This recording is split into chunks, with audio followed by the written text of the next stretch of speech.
area. Highs today will climb into the low 80s. It stays breezy tonight, and then looking ahead to Saturday, it's partly cloudy with highs in the low 80s.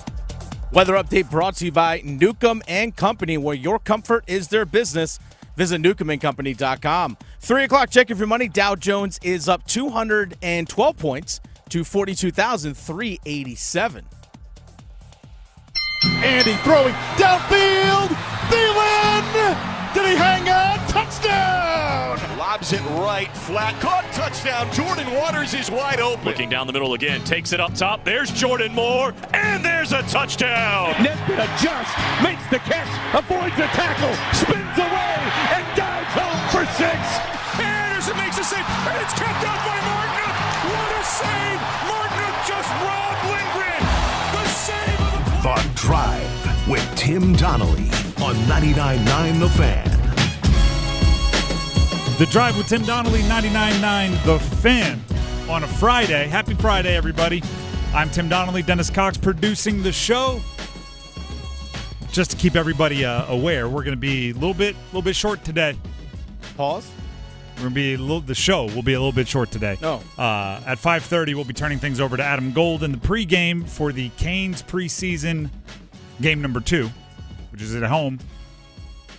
But for the next 2.5 hours, you have The Drive with Tim Donnelly here on 99.9 The Fan. That's a 6 o'clock puck drop at Lenovo. Weird time, but anyway. Hey, I'm for it. I'm okay with it. Get done a little early. So we have 2.5 hours to get everything that we normally get into a Friday show packed in. So let's go ahead and jump in. Bengals at Panthers this weekend. Bengals at Panthers this weekend. The NFL is a what have you done for me lately league. So guess what? Week 3 will be largely forgotten by Monday. And that's a lesson for both of these teams, Panthers and Bengals. Let's say the Bengals go out there and boat race the Bengals. The Panthers go out there and boat race the Bengals, is what I meant to say that. Then you enter into next week and everybody's talking about how the Bengals stink and how the Panthers are all these awesome things because you did something for the league lately. Now let's say the opposite happens. Let's say the Bengals boat race the Panthers. That week 3, good vibes, Andy Dalton win goes right out the window. And suddenly, Dave Canales will be right in everybody's crosshairs again. And the roster won't be as good and all this and all that. And it's going to be the sky is falling. Whatever you did last week, you have to do it again. And if you don't get all the way there, you at least have to be close. Do you know how I know that's the case? Is anyone talking about the Saints right now? Anybody talking about the New Orleans Saints right now? No. You can watch hours of national television talking about the NFL. It's 24 hours nowadays. Saints might pop up a few times.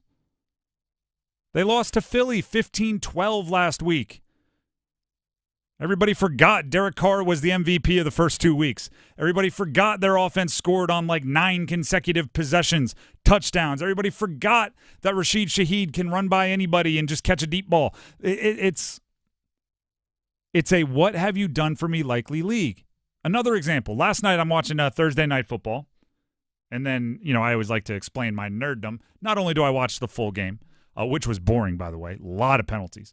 But then I watched the entire post game on Amazon with Richard Sherman and that crew. And I'm watching Tony Gonzalez. And I'm watching this thing, and it's going on and on and on. And at the end, they just start making fun of the NFC South for no reason. Laughing at the possibility of the NFC South having playoff teams. And I was like, before week 3, over the first 2 weeks of the season, non-Panther edition of the NFC South was 5-1. 5-1. Bucks undefeated, Saints undefeated, 2 of the best teams in the league through 2 weeks. Baker Mayfield playing great, Derek Carr playing great. Falcons beat the Eagles on national television. 1 week later, they are a laughingstock. It is a what have you done for me lately league. Last week will be forgotten unless you do it again. Andy Dalton and that offense have to be ready to score and also be ready to play from behind because you're getting an angry Bengals team. They are 0-3. They are desperate but they are good. Joe Burrow is good. Jamar Chase is good. Especially on their offense, they have something that's going to challenge you, so you have to be prepared to match that. And the more and more this week goes on, the more and more it looks like either you're going to have to play without some key players or they won't be 100%. Damian Lewis, starting guard, out. Robert Hunt, I didn't even know he was dealing with an injury. He didn't finish practice today. It just happened today. If those two guys are out, your offensive line's looking a lot like it did last year. Don't remind me. And nobody will give you that. Nobody is going to say week 3 was awesome, week 4 wasn't great, but week 4 they were dealing with a bunch of injuries. Nobody gets that context in the NFL. Nobody. Dave Canales spoke to the media about guys having to step up due to injuries. I'm just excited for the guys to get that opportunity. We talk about just the game reps and what that means to these guys, and so we're going to need everybody. We count on all of our guys, our practice squad players as well. They have to continue to service the other side of it, but they also have to be engaged in the game plan, and all of a sudden Jalen Coker's on 53, and so, I love just having those opportunities to challenge guys because as we all grow, it makes the team stronger. So a great opportunity for those guys. I mean, you knew you were going to get the optimistic answer from Dave Canales about it. You look at somebody and say, or you look at Dave Canales and you say, "Is this glass half empty or half full?" He says, "It looks delicious, and I'm thirsty." I feel great about playing football right now. Exactly. Injuries are going to make it more difficult, and nobody is going to give you that. I think the Ravens are the ones. The Ravens have shirts that say "Nobody cares, work harder." Like. That's the NFL mantra. Mm-hmm. Bengals are coming to town. They're upset. They're 0-3 because, like I said, it's what have you done for me lately? If they go out and wax the Panthers, everybody's going to go, all right, RELAX, relax. Joe Burrow's fine. Jamar Chase just needed time to get ready from his holdout, and they're good. It happens that quickly. I was talking about this off air. At some point, there's probably like 8 games.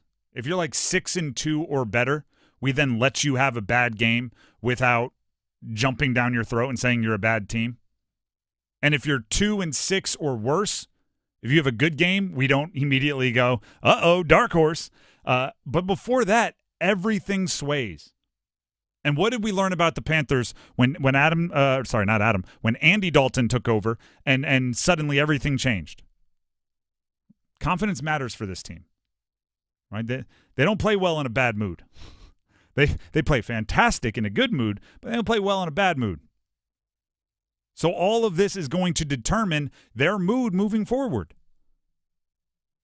It's a gift and a curse. It's you can build off of last week and ride that momentum and cruise into week 5 on a 2-game win streak or on a 2-game played well streak, or you can play poorly again in week 4, and then it looks like a fluke, smells like a fluke. It might just be a fluke. That's the conversation we're going to be having. If I were the Bengals, this is how I would approach this game. Like if I'm the Cincinnati Bengals on the road against a team that just showed their first signs of life in over a year,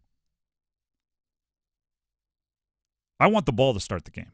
If I win the coin toss, I want the ball. Go full Matt Hasselbeck. We want the ball and we're going to score. Then don't do what Matt Hasselbeck did after that, for those of you who get that reference. I want Joe Burrow and Jamar Chase to drop their best plays and T. Higgins and get that whole team on the same page. And I want them to run their best plays on the first drive and go up 7-0. Andy Dalton doesn't even touch the ball yet, and they're down 7-0. And see how Carolina responds, because we don't know how they respond in that situation with Andy Dalton. And I would want to find out if I were the Bengals. If you were bad for a long time and then you were good for a short amount of time, how much bad would it take for you to go to, oh, no, we stink again? If I were the Bengals, I'd want to find out. We get up by 7, are they going to quit? I want to be like Friday. Fridays we're going to get the crazy movie references. I forget which Austin Powers it is, but do you remember when Dr. Evil had the big stability ball, like the big bouncy ball, mm-hmm. and he was just throwing it off of Scotty's face going, you going to cry? You going to cry? Scotty, you going to cry? That's what I would try to do if I were the Bengals. Score quick. You going to cry? No? Huh. All right, let me do this. Let me try to get a stop on defense. Now you going to cry? All right, 7-0 going into the second quarter. You going to cry? Oh, look at that. You got in the run zone, came away with a field goal. You going to cry? Like, it's – the Panthers are exactly 1 week away from being the worst team in the NFL. 1 week in their rearview mirror, they were the worst team in the NFL.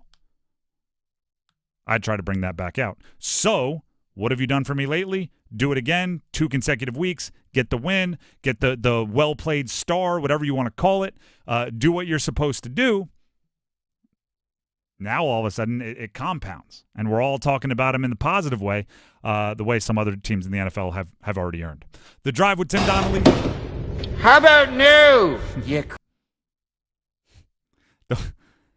Sometime, I've got a 3-year-old at home. At some point, I'm going to play like the movies that made me laugh at that point in my life for him.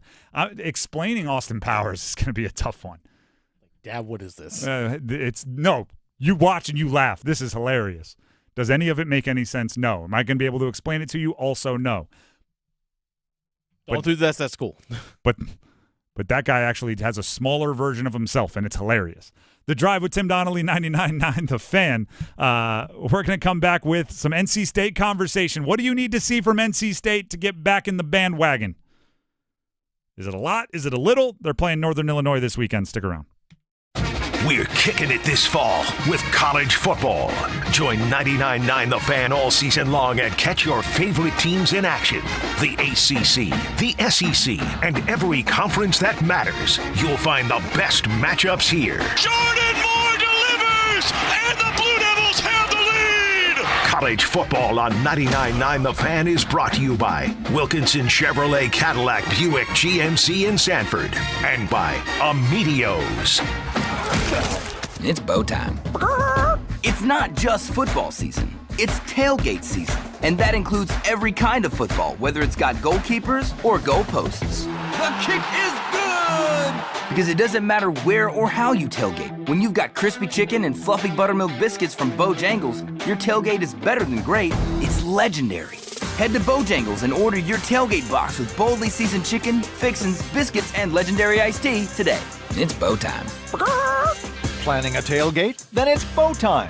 Bojangles has everything you need for the perfect tailgate, no matter how many fans you're trying to feed. There's the original tailgate, the super tailgate, and for a really big crowd, the jumbo tailgate special. And if you like your chicken off the bone, choose the Supreme's tailgate special that includes 12 perfectly seasoned tenderloin fillets. So grab the tickets, get that Bojangles tailgate special, and go. It's bow time. It's Jeep Adventure Days at John Heister Chrysler Dodge Jeep Ram in Lillington, and you are not going to believe what this can mean to you. How about $20,000 off all new 2024 Jeep Wrangler Rubicon 4XEs? Yes, that means you can get into a brand new 2024 Jeep Wrangler Rubicon 4XE right now at John Heister for over $20,000 off. I'd say that's well worth getting off your keister for. So get off your keister and get to John Heister Chrysler Dodge Jeep Ram in Lillington. Caesars Sportsbook is the only sportsbook app with Caesars rewards. Win or lose, every bet you place brings you closer to perks only Caesars can offer. Hotel stays, bonus bets, game tickets, and more. Download the app using the promo code Radio1000 and you'll place your first bet today. If you win, great. If not, you'll get it back as a bonus bet up to $1,000. Must be 21 plus and physically present in North Carolina. New users only must register using eligible promo code. First bet after registration must qualify. Max bonus bet $1,000. Bonus bet expires 14 days after receipt. Void where prohibited. See Caesars.com/promos for full items. Tribal Casino Gaming Enterprise is a licensed operator by the North Carolina State Lottery Commission. Know when to stop before you start. Gambling problem? Call 1-877-718-5543 or visit morethanagame.nc.gov. Every day, Cintas service reps help businesses get ready for the workday. They provide freshly laundered workwear delivered every week. Mats, mops, restroom and cleaning supplies. First aid and safety products to help your employees stay safe. They even test and inspect fire extinguishers and emergency lights. Cintas helps keep your business running smoothly.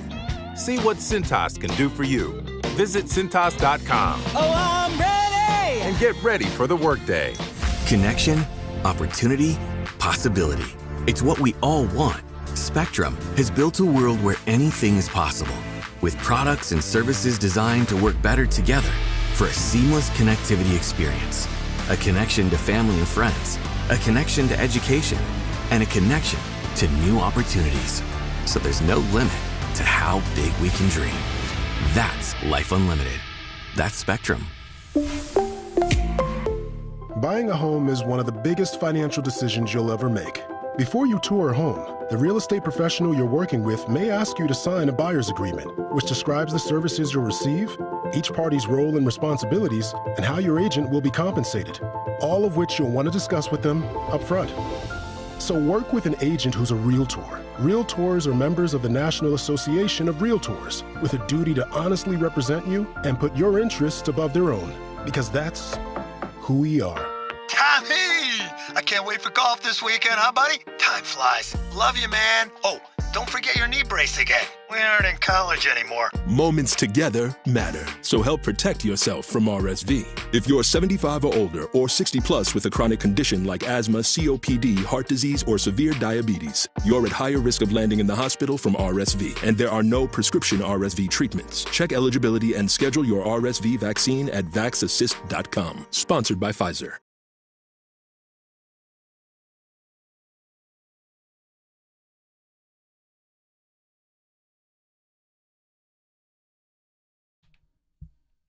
This is The Drive with Tim Donnelly on 99.9 The Fan. A personal favor from all of you, please, for me and Dennis.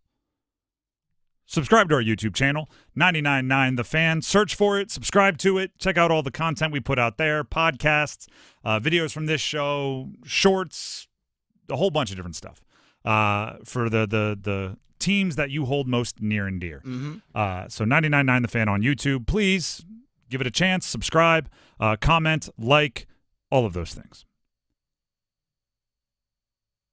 I'm looking for signs of life from NC State. Oh, okay. You know, I was debating this because I don't think it's not mean to say your optimism has dropped completely about this NC State team after the first month.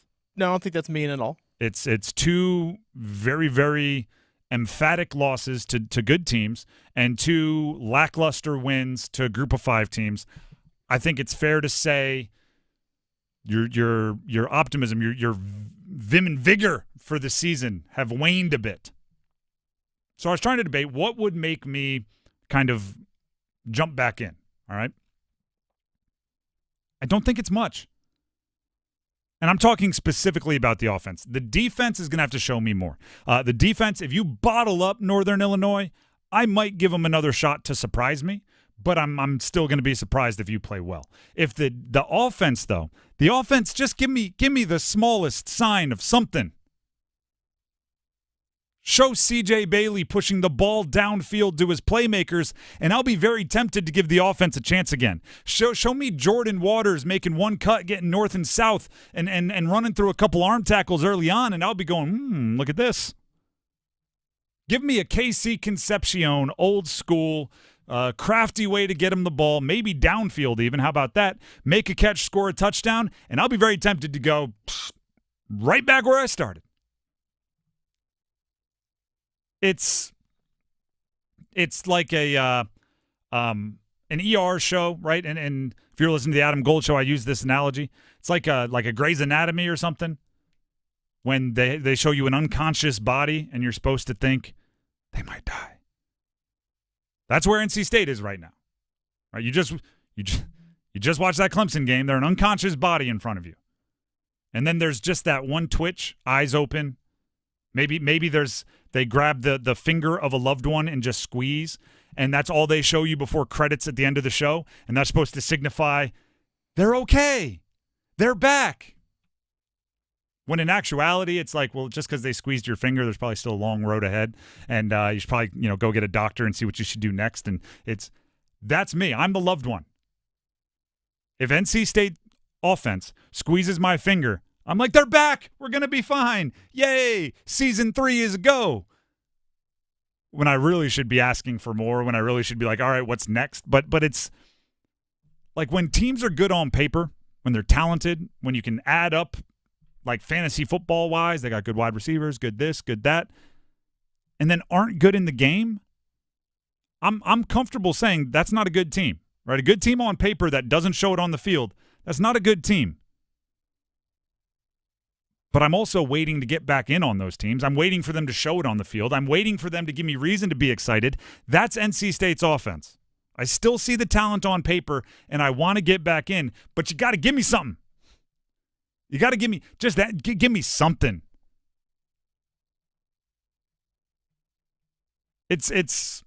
Or how about this one? This might be a better analogy. This one popped into my brain.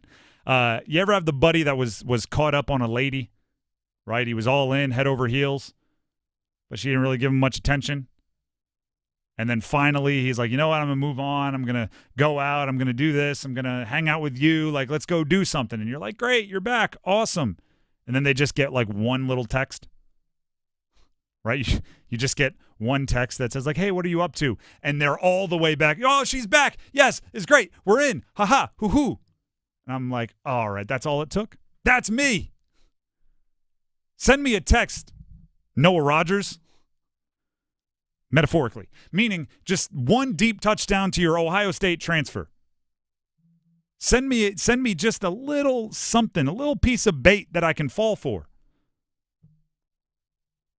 And then for I think Northern Illinois is a good, like, show me a piece of bait. Give me that little thing to grasp onto team. One, because you're not going to overlook them. Whatever arguments you had for Western Carolina and Louisiana Tech being these group of 5 teams that you thought you could manhandle, you did start slow because it's just, but you don't have that for Northern Illinois. They beat Notre Dame. No excuse to overlook them, and you're not playing well enough to overlook anybody. But also they're good enough, meaning Northern Illinois is the opposite of. They're not so good that you would expect, hey, we could play our A game and still lose. Like, if you play your A game, if you play at the top of your potential, you're going to win the game, probably comfortably. But if you bring anything less to the table, Northern Illinois is good enough to smack you in the face. So if you have a great offensive first quarter, I'm willing to treat that as real. Northern Illinois is good enough that I'm going to go, there's something there. I'm not going to write it off as like, well, you're playing the JV team from the local high school. It doesn't mean anything. I'm not going to do that. So give me something. CJ Bailey, you look good against Clemson. Maybe the only bright spot in that game was your true freshman quarterback looked the part. Now give me, don't just look the part, complete a deep ball. Run for a 30-yard touchdown. He looks like he had that in his tool bag against Clemson. He looked like he had that in his bag of tricks. He didn't quite get to break him out because of the way the game went against Clemson. Break it out now. And I said this yesterday on the show. I'm going to say it again. Defensively is I'm asking for so much less. Give me great effort, tackle when you get there, and I think I can work with that. The offense I have higher expectations for based on the talent level. Defense, fly around. If you're going to make a mistake, make it 110%. Go full youth sports. Right? Go out there and play hard. Dave Doran on being more physical in practice this week when he spoke to the media earlier this week. Guys were definitely encouraged by themselves, by coaches, by former players. There's a certain brand of football that exists at NC State that needs to be on the field, and it wasn't last week. And it starts with being a physical bunch of guys, and that's, in essence, the DNA. It starts with physicality. And so that was preached and talked a lot about. Obviously, our opponent believes in the same thing. It's going to be a really physical football game. And so Tuesday and Wednesday were that. They were really physical practices led by the players. They did a great job pushing each other, competing. Did a lot of good on good this week to get the speed of the game that we need to do that. So definitely put the work in. We talked about it. How do you get a team to start faster? More good on good earlier in practice, meaning your first string offense against your first string defense earlier in practice. I want to know when they played good on good, when they did ones on ones. Who were the ones on defense? Because he did say pretty much every position is being evaluated on the defensive side of the ball. Was good on good actually good, or was good on good the goods from last week? Are they still the goods? Or the goods changed? How funny would that be? Last week they used to do first string offense against the second string defense. This week they go, you know what? We need more ones-on-ones. We need first stringers on first stringers. So they put the first string offense and the first string defense out there. It's the same people that were going up against each other last week because all the second stringers on defense are now first stringers. It'd be an interesting little piece there.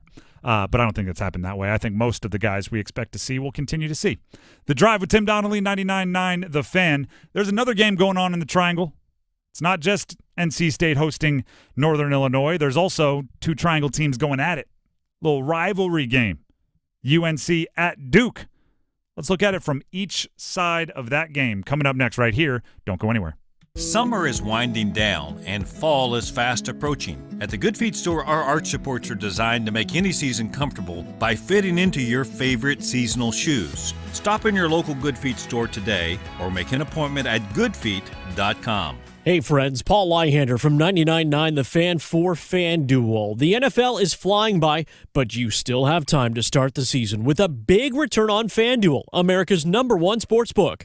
You'll get started with $200 in bonus bets guaranteed when you place your first $5 bet. Think about a single-game parlay for the Panthers and Bengals. Maybe Joe Burrow over 200 passing yards, a Chuba Hubbard 50-yard rushing day, and maybe Adam Thielen anytime touchdown. Just visit FanDuel.com/Paul, Paul with a capital P, and make every moment more this season. FanDuel, official sportsbook partner of the NFL. 21 plus and present in North Carolina. First online real money wager only. $5 first deposit required. Bonus issued as non-withdrawable bonus bets which expire 7 days after receipt. Restrictions apply. See terms at sportsbook.fanduel.com. Gambling problem? Call 877-718-5543 or visit morethanagame.nc.gov. It's truck season at John Heister Chevrolet, and boy, have we got a deal for you. Right now, you can get that 24 Silverado 1500 LTZ you've been wanting, or up to $14,000 off when you trade in a 2010 or newer car or light-duty vehicle, including 3/4 and 1-ton pickups and vans. Up to $14,000 off a brand-new 24 Silverado 1500 LTZ. See dealer for details. Get off your keister and get to John Heister Chevrolet in Fuquay-Varina. Together, let's drive. See if you're a winner every night. Watch live lottery drawings on WRAL TV's 11 o'clock news. That's right, Carolina Pick 3, Carolina Pick 4, and Carolina Cash 5 numbers every night on WRAL TV's 11 o'clock news. See if you're a winner before you go off to bed. Get your lottery numbers live every night. North Carolina Education Lottery. Only on WRAL TV's 11 o'clock news. Veterans, the Fed has done it. They've lowered interest rates, the moment we've all been waiting for. And at Loan Pronto, they've lowered mortgage rates along with it. Hey, it's Dennis Cox for my friends at Loan Pronto. Listen, if you're a veteran with a current mortgage rate over 6%, Loan Pronto can now do a streamlined refi, lowering your monthly payment with no income verification and no appraisal. Veterans can now access up to 100% of their home's equity and turn that into cash. You can get 50, 75, 100 grand or more with no junk fees and no hassle, with an APR in the low fives, so you can pay off all those credit cards, personal loans, and car loans. Veterans typically cut their monthly payments by $850. At Loan Pronto, they respect what you've done for our country, and they show it. Call now for a free rate quote with no credit pull. 919-381-1760. 919-381-1760. LoanPronto.com. LoanPronto.com. Equal housing lender. NMLS 1661781. Subject to lender approval. Riley Green, live. Doing things a little different, Ray. Damn Country Music Tour. Damn Country Music. Saturday, June 14th, Coastal Credit Union Music Park, Raleigh. Damn Country Music. With Ella Langley. You look like you. Lauren Watkins and Preston Cooper. On sale now at livenation.com. Part of the Mattress Warehouse Concert Series. Don't miss Riley Green. Train heating and cooling systems are engineered to keep up with you. We run together. Visit traininfo.com to find your local independent train dealer. It's hard to stop a train.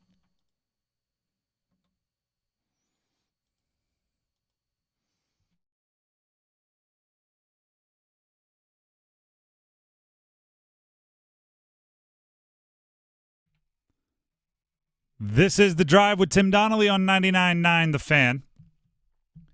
I was informed that in our YouTube live chat right now for our YouTube live stream, we are accepting predictions.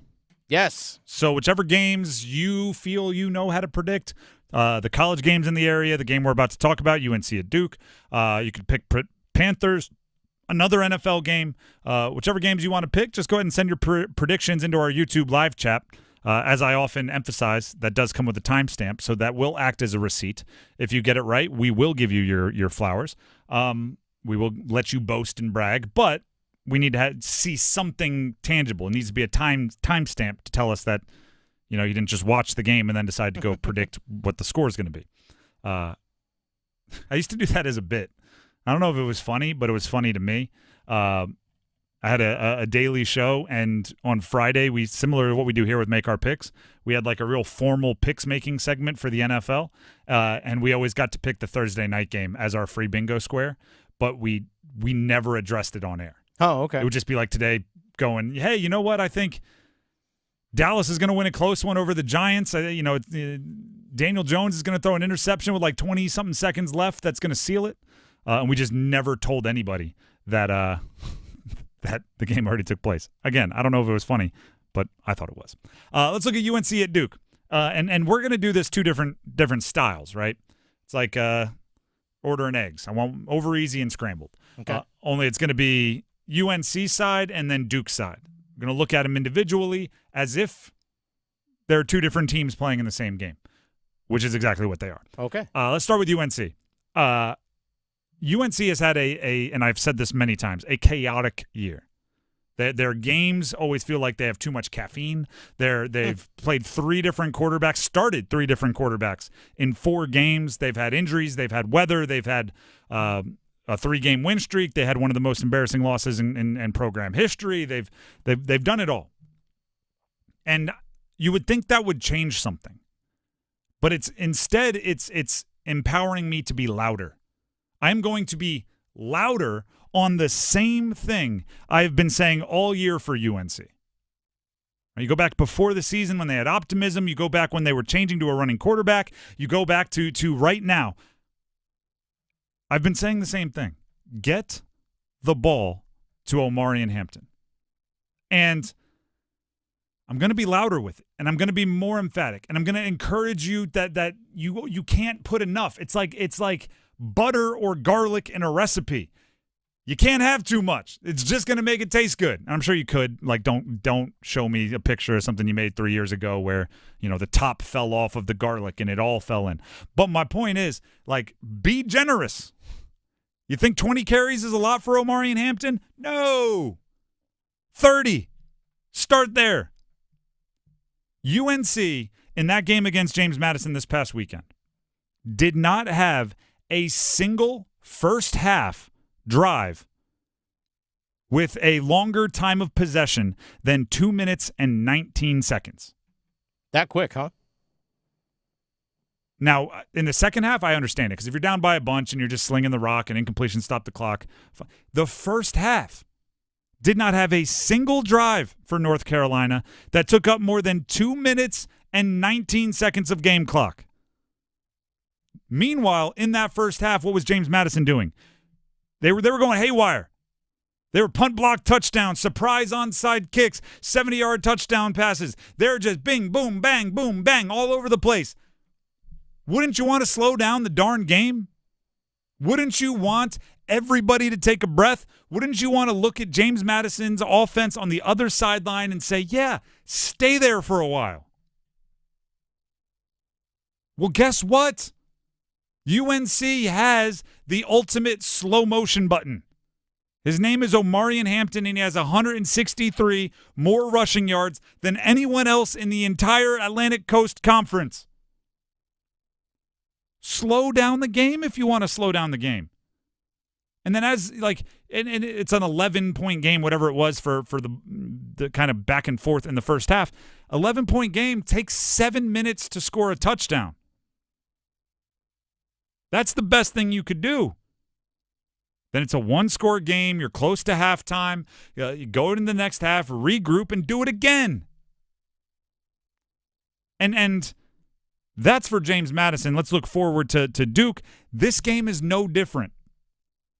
There's really never a bad time to chew up clock and go to somebody that you are extremely confident in. If your defense is struggling, if they've crisis of confidence over there after the James Madison game, if your defense is struggling, all the more reason to lean on Omari and Hampton. Let them rest on the bench while your offense is on the field. If you have an inexperienced quarterback, all the more reason to lean on Omari and Hampton and take decisions out of Jacoby Criswell's hands. Slow down the darn game. Start at 27 carries. Just 27? Start there. Just start at 27? Go further if you need to. It's have a couple 3rd and 6s where you just tell, like if I'm Mac Brown, 3rd and 6, say midfield. I'm telling him you have two plays to get the first. We're going to go for it on 4th if you don't get it, and I want Omari and Hampton to get the ball on both of them. And I'm looking at Duke's defense, and I'm saying, hey, Manny, if you stop Omari and Hampton from picking up 4 yards combined on 2 carries, I will tip my cap to you, because I don't think there are many teams in the entire country, let alone this part of the country, let alone across the triangle, that could do it. They've gotten more chaotic.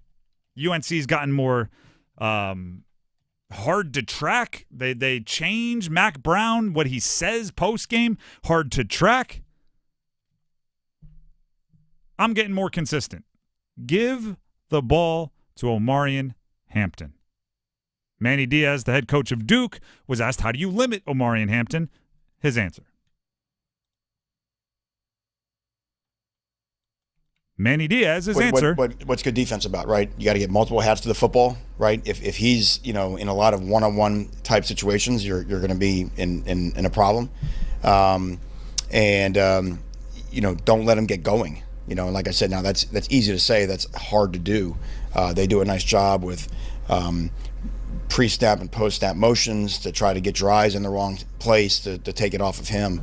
So it's a great challenge for our guys. But look, this is what what we always tell our guys is that great players punish you for your mistakes. You're still in control whether you make a mistake or not, right? So if we can be where we're supposed to be and be gap sound, you have half a chance to get him. Now getting him on the ground is the second part of the equation. Sounds good. Sounds good. I love when coach speak is correct and it's simple, but it's not easy because that's the right answer for Manny Diaz, right? Everybody's got to fly to the ball, and you can't assume he's going to be tackled by anybody, and it's all this team stuff, and that's right, but it's just every team that's ever faced Omarion Hampton has known that. How do you beat any of the all-time greats? Any great quarterback, you got to get him on the ground. You got to get him off their spot. You got to make their receivers change their route at the line. Yeah. That's what the guys last week tried to do and the guys before that. It's simple. It's not easy. I know how you stop Omarion Hampton. You put 13 guys out there on defense. And then you take the 5-yard penalty and you go, all right. That's how you do it. That's how you slow it down. Hey, he can't beat you for a big run. I was going to say, he's averaging 6.5 yards a carry now. Put 13 out there. What is he averaging? Like 4.9? You're getting better. I don't know if you're stopping him.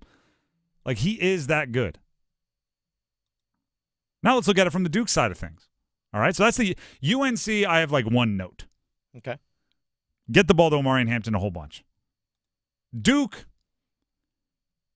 been playing well. I'm not going to say no notes because everybody's got notes. But Duke's been playing well. It's less tangible. There's less of hey, here's what you need to fix. Coming in for a checkup. Duke football, I got to emphasize football here.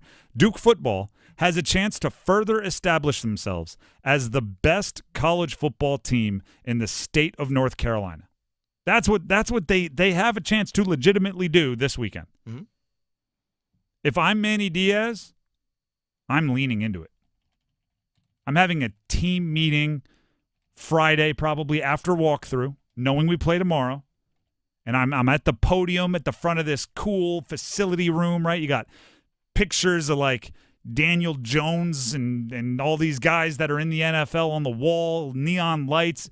Everybody's locked in. They got their playbooks in front of them. And I am saying out loud to the team, man, we are the best team in this state. Malik Murphy, stand up. When Malik Murphy stands up, you're the best quarterback in the state of North Carolina. Jordan Moore, where's Jordan Moore? Jordan Moore, stand up. You're the best wide receiver in the state of North Carolina. Defense, everybody on the you're the best defense in the state of North Carolina. And I'm saying that out loud, and then I'm saying now you have to go prove it. Now you have to go make that a correct statement. And it's not shying away from what you are. You're 4-0.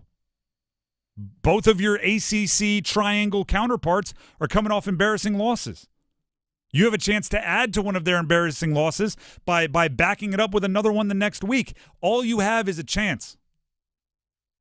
Duke has earned the right through their first 4 games to have the chance to prove a few things. Manny Diaz was asked what a win over UNC would mean for him. This is what he had to say.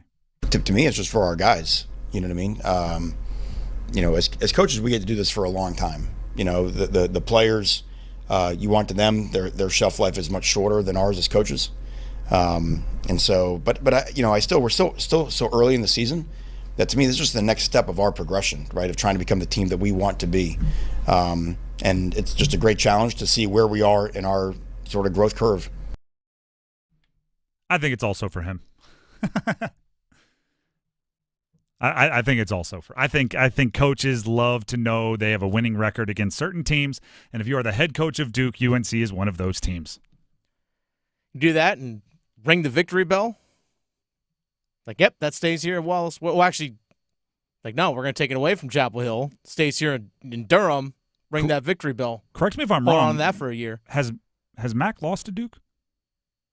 I don't think he has. I don't think so. I don't think he has either. At least not in this most recent iteration. So, yeah, I think Manny Diaz does care about this one. I think that's one of those things you don't say out loud until after you beat him, right? You don't want to be saying now, like, Mac's never lost to us, but as soon as you win, it's good to hand Mac his first loss in this particular series. I think it does matter to Manny. Now, if we want to look at this game kind of from both sides, right? From Duke's side, I think you have a chance to do some cool things. So I think you put the stakes on the table. You say, hey, you want to be the best in the state? Win this game. For UNC, I think it's more X's and O's. Give the ball to Amari in Hampton. Watch what he does with it.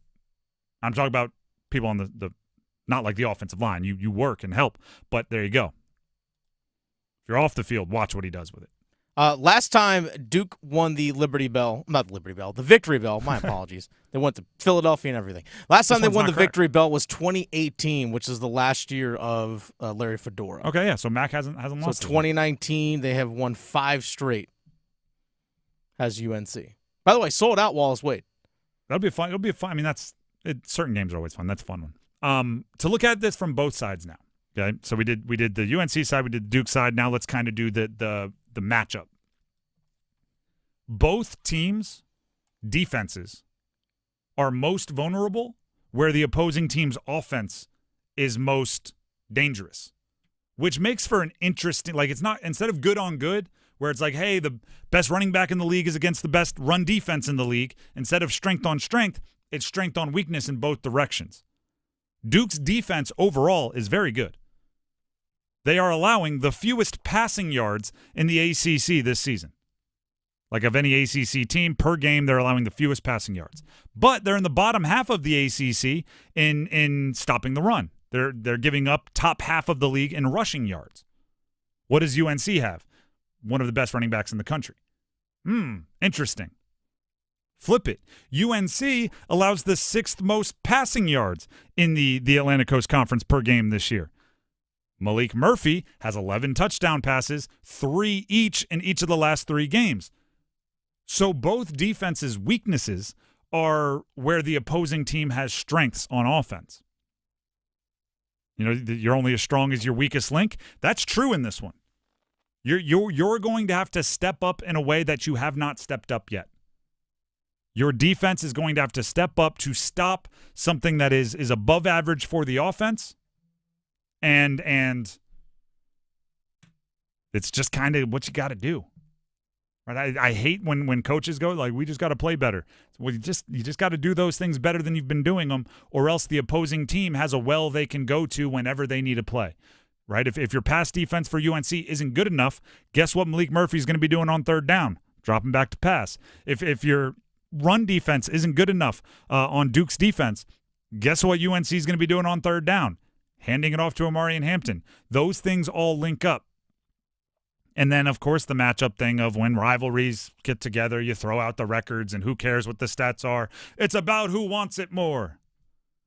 Play for your colors. Sing your alma mater.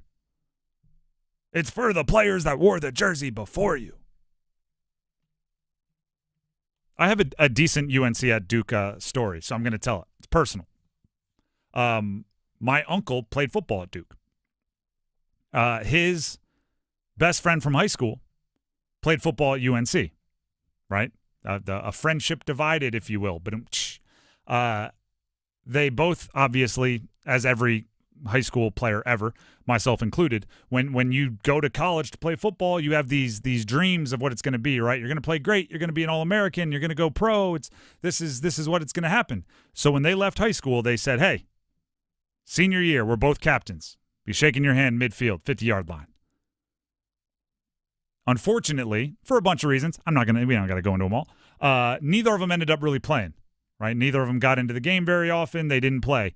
So then their senior year, right? They still have this thought from the high school days of they said, senior year, we're going to be captains. We're going to go out there. We're going to be shaking hands midfield. But neither of them are captains. Neither of them play very much. So the captains go out there. They do the coin toss. This is their rivalry game, senior year, Duke UNC. The captains go out there, they do the coin toss, they walk off. These two guys who don't play very much at all for either team before kickoff just run to midfield and shake hands. And coaches are, what are you doing? It was their thing from high school. What are you going to do, bench me? Like I'm a senior, I don't play very much. Ran out there, shook hands, had their moment, went back to their respected sidelines, finished their careers and went on to the rest of life. So Duke UNC, I mean, the rivalry matters. You can throw out certain things. It's going to be a deal. But I still think the X's and O's do matter in those games. Let's hit some real bold predictions. We're changing up the schedule a little bit on a Friday because we are out at 5:30 as we make way for Adam Golden, the pregame show for Canes preseason hockey at home against the Panthers, Florida Panthers. So that's at 5:30, puck drop at 6, which means we're bumping up real bold predictions 1 hour from 4:45 to 3:45. You have the bell and the buzzer lined up, ready to roll? All right. Is this a bold prediction? Xavier Legette for the Carolina Panthers. Okay. This weekend. All right. Against the Bengals. Okay. Will score his first career touchdown. That's not bold? No. He has never done it before in his life. I'm saying he's going to do it this weekend. Not bold. Nope.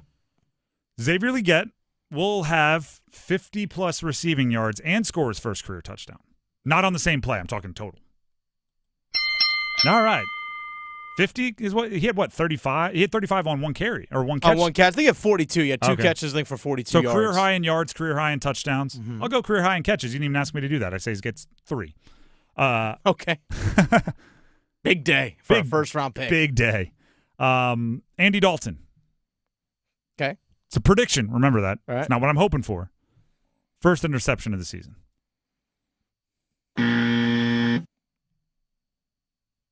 I might have to go with this. 2 interceptions.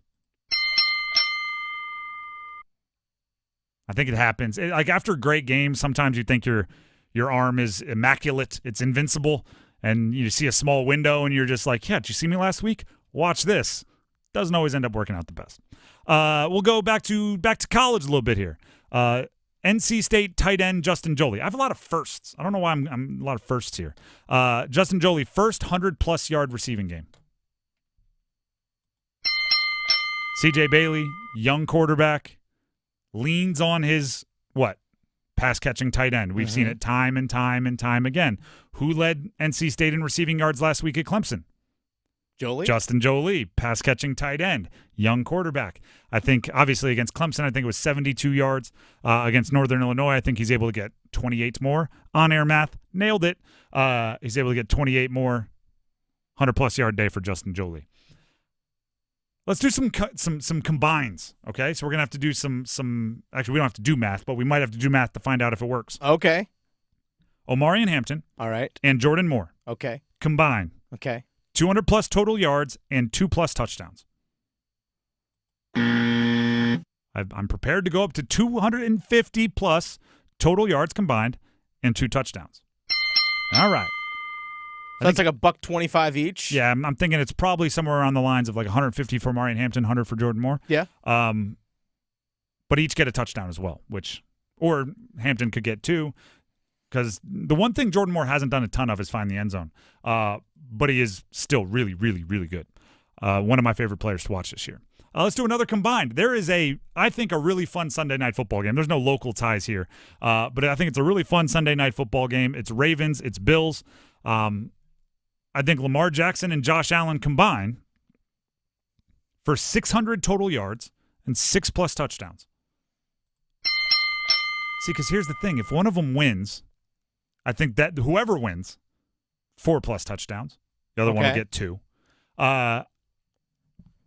There you go there. And it's like they're equally as productive dual threadish. Mm-hmm. So, like, either one is good for 4 passing touchdowns or 2 passing, 2 rushing. Like, there's a lot of ways to get to 6 total touchdowns. And the yardage, one of them is going to be behind, which means one of them is going to have to be slinging it to try to come back. Yep. So I'm looking for the touchdowns from whoever wins, the yards from whoever loses, and or unless there's a comeback or something, whoever's behind, and then they combine to get there. I could see each easily going 250 passing, 50 rushing, 2 touchdown passes, and a rushing touchdown each. Which is insane how good they are that you can just say I could easily see them it's like putting up a banana stat line. Like, that makes sense. You hear that and you go, yeah, for those guys it makes sense.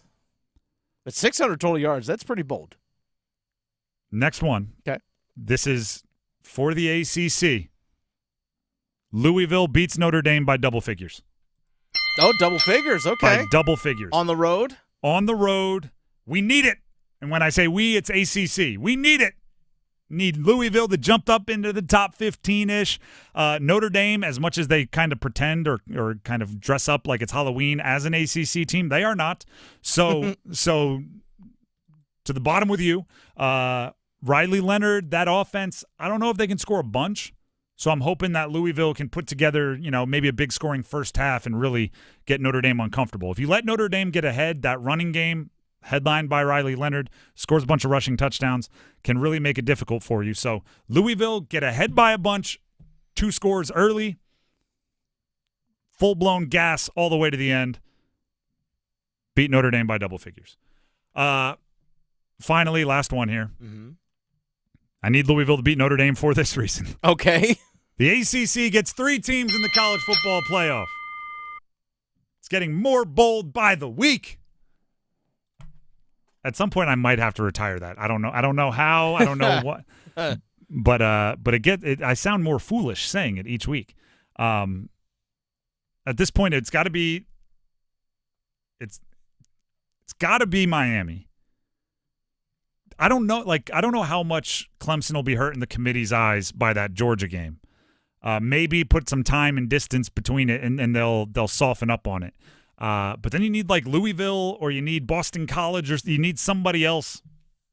It's harder to draw the path than it was preseason to getting 3 teams in.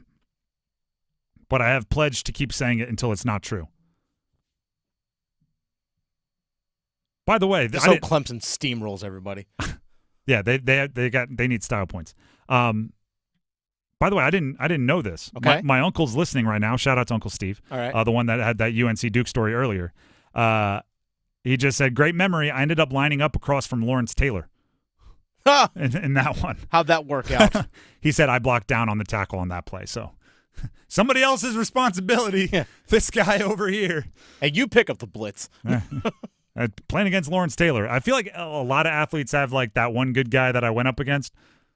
Lawrence Taylor might be Might be up there with as good as you could go up against, especially when he was at UNC. I went up against Chris Long in lacrosse in high school. That's a good one. Yeah. That's a very good one. I didn't go up against him, but he was in the game against us, Victor Cruz. Okay. Yeah. I remember. He was at UMass? When he was at UMass. When Victor Cruz blew up in the NFL, I remember thinking, oh, our corner must be really good because I don't remember Victor Cruz doing anything against us. That corner ended up playing in the NFL for a long time. So I was like, all right, this all makes sense. So we had an FCS football game going on over here. We had an NFL football game going on just outside wide at the X receiver and the man-to-man against him. That was the NFL game going on over there. The Drive with Tim Donnelly, 99.9 The Fan. We're going to take a break. When we come back, football at 4. What does Dave Canales have as an encore? Stick around.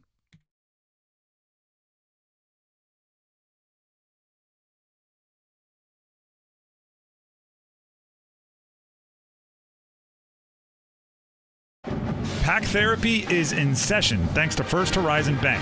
It's Tim Donnelly from 99.9 The Fan alongside legendary Wolfpack play caller Mike Glennon. Every episode of Pack Therapy is your chance to get dialed in with inside information on your team. We'll set you up for every Wolfpack game all season long. And we'll break down every contest, what went right and what could have worked better. Plus, special guests to keep Wolfpack hope alive. Follow and subscribe to Pack Therapy wherever you discover your favorite podcasts or watch on YouTube. Breaking news, and this one is almost unbelievable. Yeah, it's all about new customers at Bet365 because they get $200 in bonus bets when they bet $5. And even better, bonus bets can be used on the spread, totals, and player props. There you have it. Bet $5 to get $200 in bonus bets. And see why. It's never ordinary at Bet365. Gambling problem?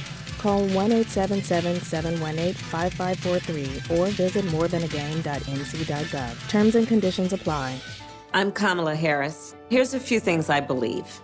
Middle-class families, like the one I grew up in, they want common sense solutions. You want lower prices and lower taxes. I believe you want to just not get by, but you want to get ahead.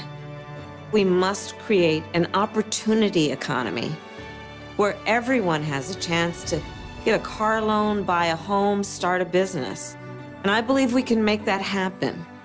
Kamala Harris's plan? Bring down costs by cracking down on corporate price gougers. Make homeownership more affordable for families. A middle-class tax cut for 100 million Americans. And make sure billionaires and big corporations pay their fair share so you can keep more of the money you've earned. And instead of being focused on the politics of the past, we need to be thinking about the future and how we make it better for families like yours. I'm Kamala Harris, candidate for president, and I approve this message. Paid for by Harris for President. Mom, meet Sarah. From first-time Nana moments. Yeah, welcome to Flight 101. To annual girls trip moments.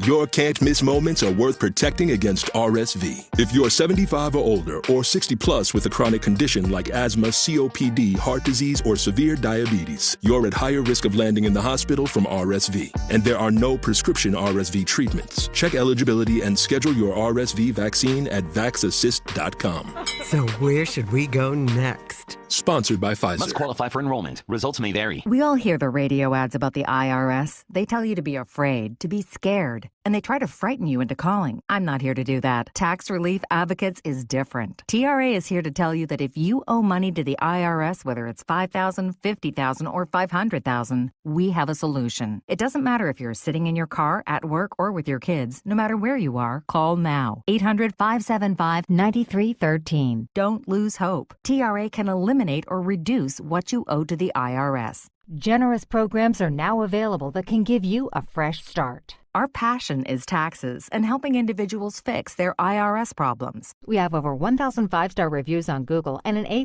with the Better Business Bureau. You don't need to be afraid of the IRS any longer. End your tax nightmare today by visiting us online at TRA.com or call 800-575-9313. That's 800-575-9313. Tax Relief Advocates. Real solutions for real people. The clock is ticking. Diamonds Direct's ultimate offer is is almost over. Until September 30th, you can get 5 years of 0% financing on any purchase. It's the perfect chance for worry-free shopping with no interest and monthly payments customized for you. And now open Sunday, September 29th. Take advantage of this amazing opportunity. From luxury timepieces to engagement rings and more. Don't wait. Spread your payments over 5 years with zero interest on approved credit. Only until September 30th. For details and more, visit DiamondsDirect.com.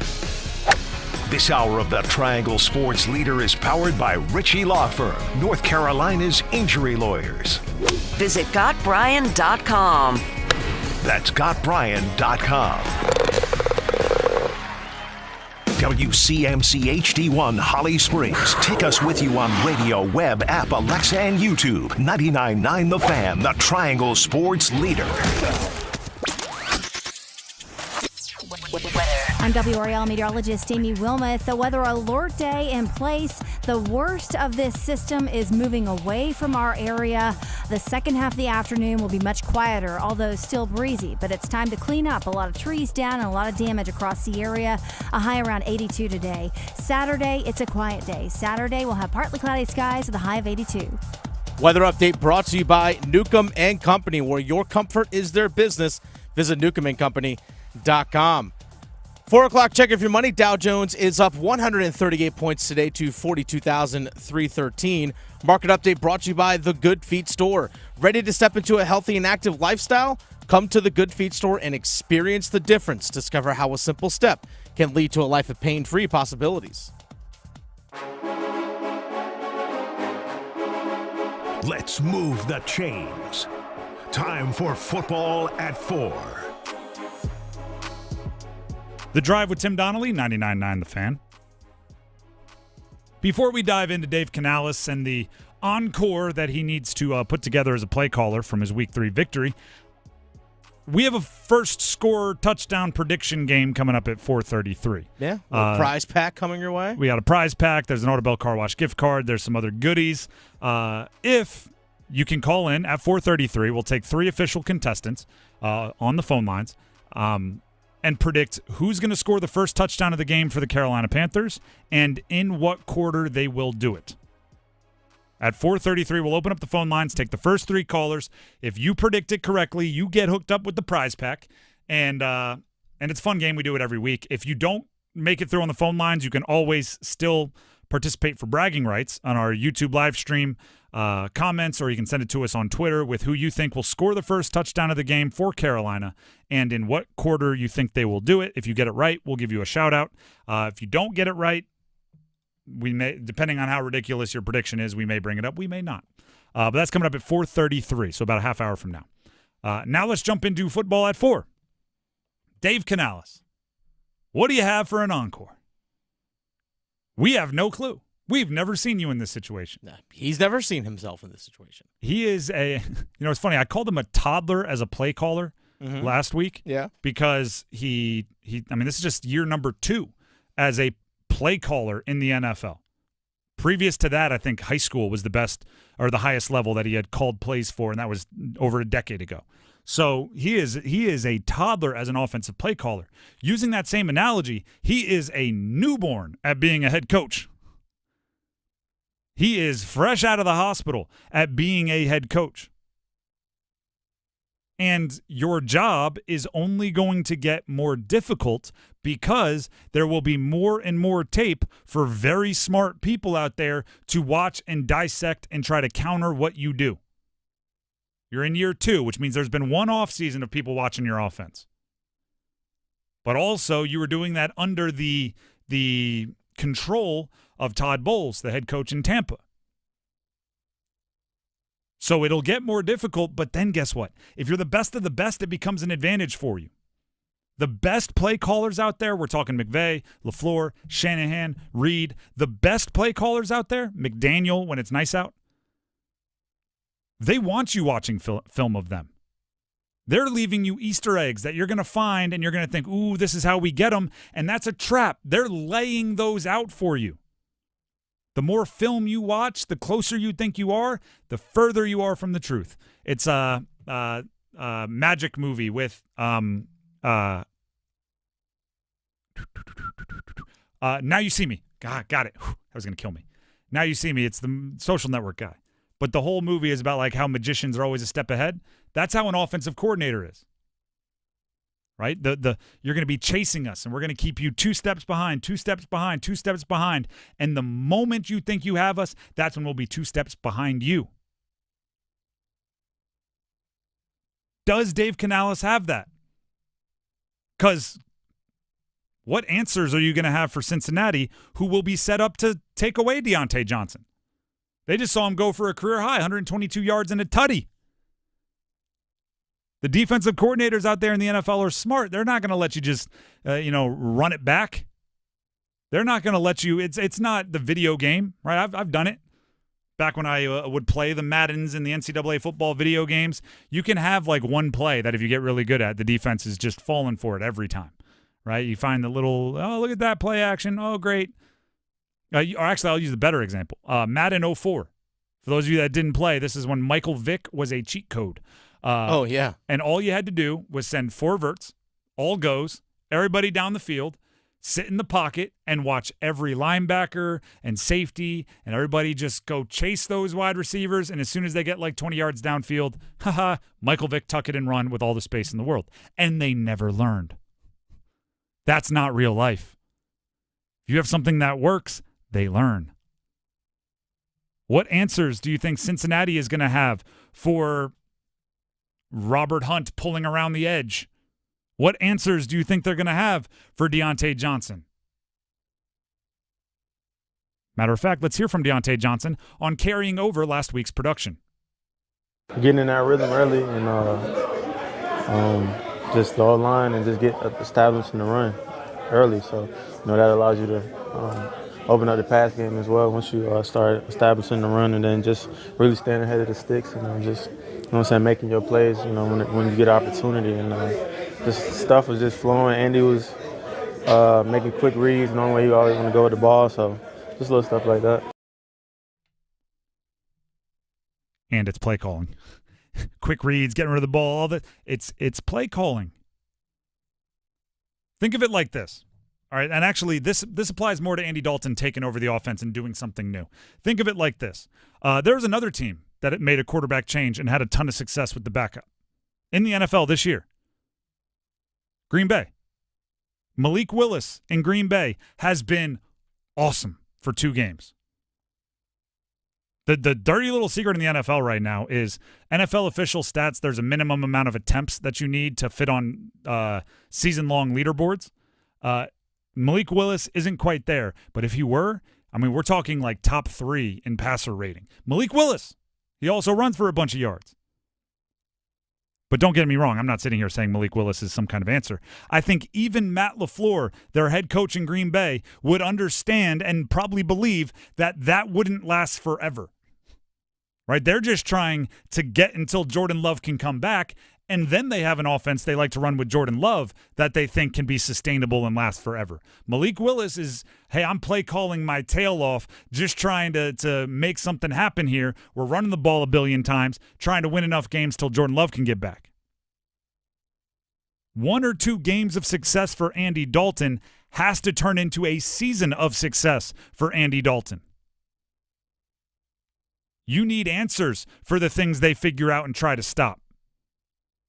If the next opponent figures out Malik Willis, if he's even playing, if Jordan Love doesn't play, if the next opponent figures out Malik Willis, you know what Matt LaFleur is going to do?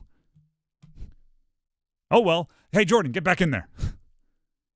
If the next opponent figures out what Andy Dalton and Dave Canales did last week, they're going to have to go, we got to figure out a way to beat whatever the heck they just did. You need to have answers. And Dave Canales, for all of the good he's done and the changing of the energy and the aura and the vibes, the reason he was hired is for his offensive mind. I'm sure David Tepper and Dan Morgan liked the chipperness. I don't know what's like the unbelievable energy. But the reason he was hired is because of the work he's done with quarterbacks in the past, because of the offenses he's been a part of, because of the rebuilds he's worked on. We're going to see if that part is coming through. Because make no mistake about it, if Baker Mayfield had a good first month last year and then fell off the wagon, Dave Canales isn't the head coach of the Carolina Panthers right now.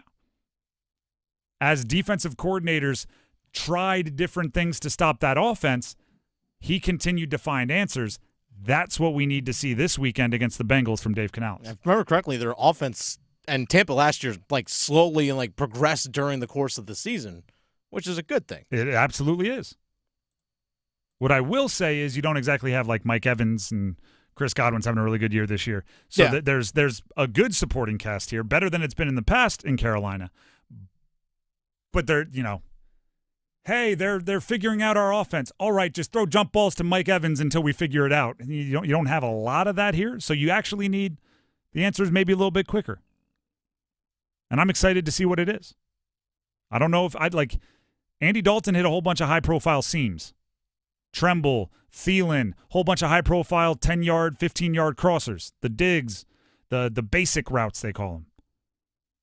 Well, I would assume the Bengals are going to watch that on film and have safeties aware. Maybe a deep ball. I'm just throwing that out there. Maybe Xavier will get over the top. Just throwing that out there. It's a possibility.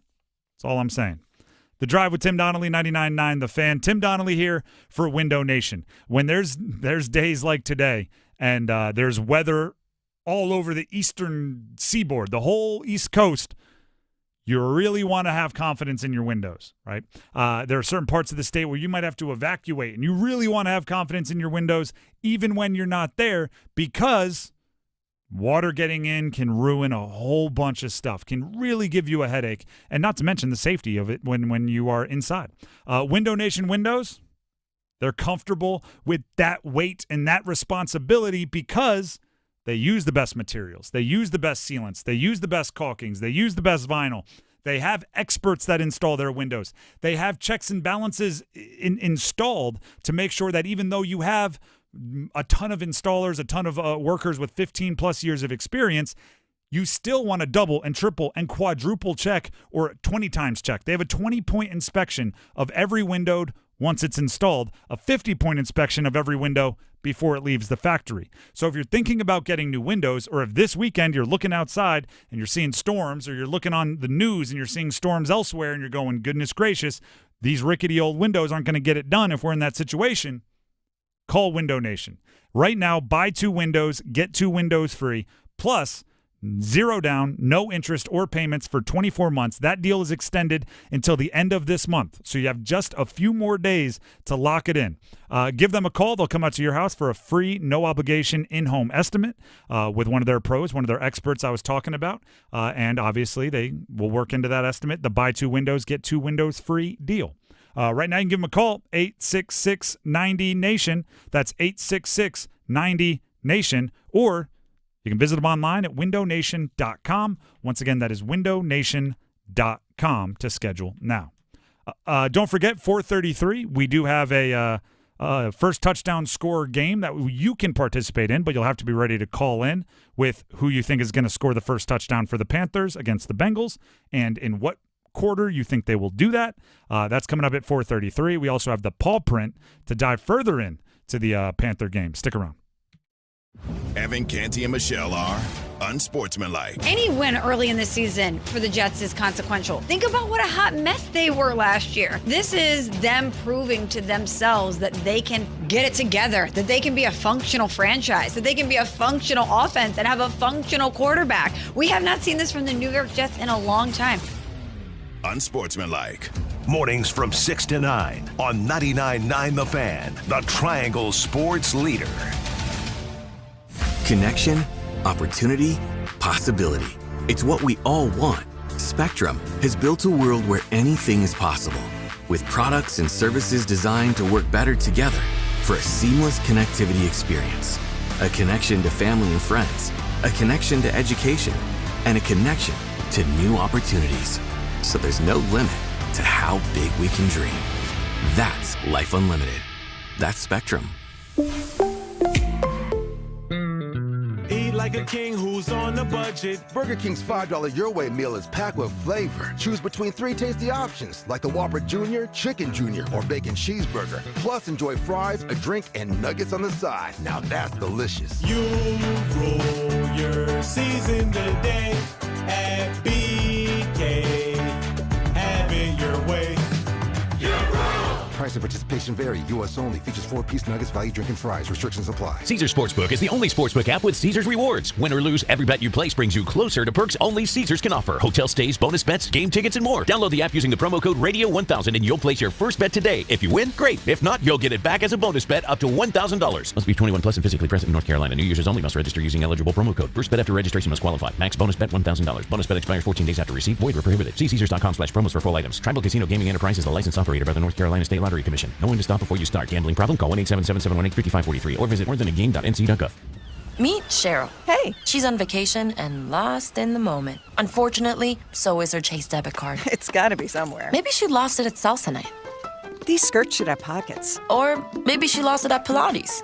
3 and 2 and... But she's not worried. With the Chase mobile app, she can lock her card till it turns up. Tools that help protect. One bank that puts you in control. Visit chase.com/checking. Chase, make more of what's yours. Chase mobile app is available for select mobile devices. Message and data rates may apply. JP Morgan Chase Bank, N.A. member FDIC. Must qualify for enrollment. Results may vary. We all hear the radio ads about the IRS. They tell you to be afraid, to be scared, and they try to frighten you into calling. I'm not here to do that. Tax Relief Advocates is different. TRA is here to tell you that if you owe money to the IRS, whether it's $5,000, $50,000, or $500,000, we have a solution. It doesn't matter if you're sitting in your car, at work, or with your kids. No matter where you are, call now. 800-575-9313. Don't lose hope. TRA can eliminate or reduce what you owe to the IRS. Generous programs are now available that can give you a fresh start. Our passion is taxes and helping individuals fix their IRS problems. We have over 1,000 5-star reviews on Google and an A+ with the Better Business Bureau. You don't need to be afraid of the IRS any longer. End your tax nightmare today by visiting us online at TRA.com or call 800-575-9313. That's 800-575-9313. Tax Relief Advocates. Real solutions for real people.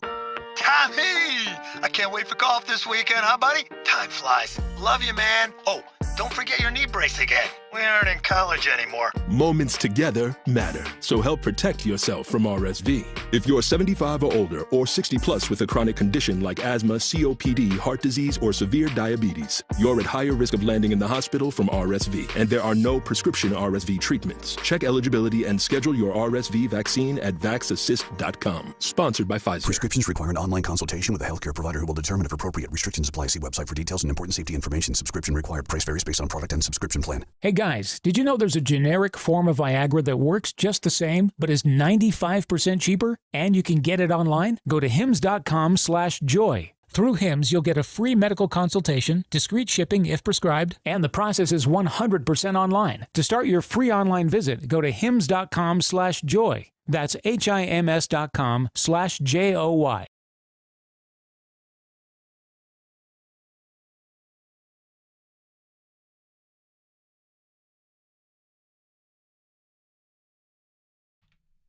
The Drive with Tim Donnelly, 99.9 The Fan.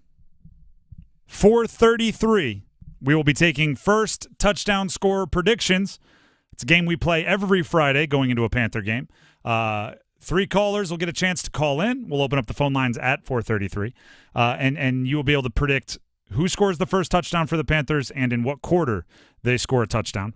And if you get it right, you get a prize pack. There's Auto Bell Car Wash gift cards. There's merch. It's a prize pack. You know how it goes. But that's all coming up at 4:33. So start thinking about it now. Who do you think is gonna score the first touchdown and in what quarter? Already getting some predictions rolling in online, by the way. Oh, perfect. Do you want to give us an example? For example, Trape says Jalen Coker, first drive touchdown. We also have Mint City Matthew saying Chuba Hubbard scores a rushing touchdown in the first quarter. I would say that is the most chalk and maybe the least chalk. Yeah, I'm like, okay, Jalen Coker, first ever game. If we were a sportsbook setting odds, Chuba Hubbard was probably the best betting chance to score the first touchdown of the game for the Panthers. And Jalen Coker might be the last skill position on the 53-man roster. We also have a lot of people just predicting scores of the game. All right, give us some. Michael Luce says 20-13 Bengals. Tom says it's a prediction. That's not a wish. He might be a Panther fan. I mean, you got your heart in your head. Sometimes the brain, they don't connect. That's fair. Tom says 27-14 Panthers. Jarius says 37-34 Panthers win with a walk-off field goal. I like this.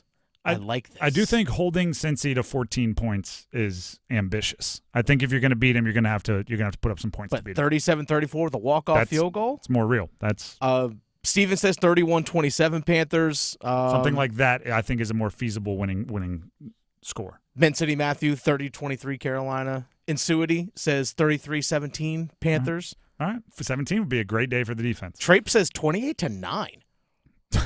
3 field goals? Hey. Or, hey, maybe you blocked a PAT. Yeah, or they had to go for 2. Hey, there you go. Let's go ahead and jump into the Paw Print.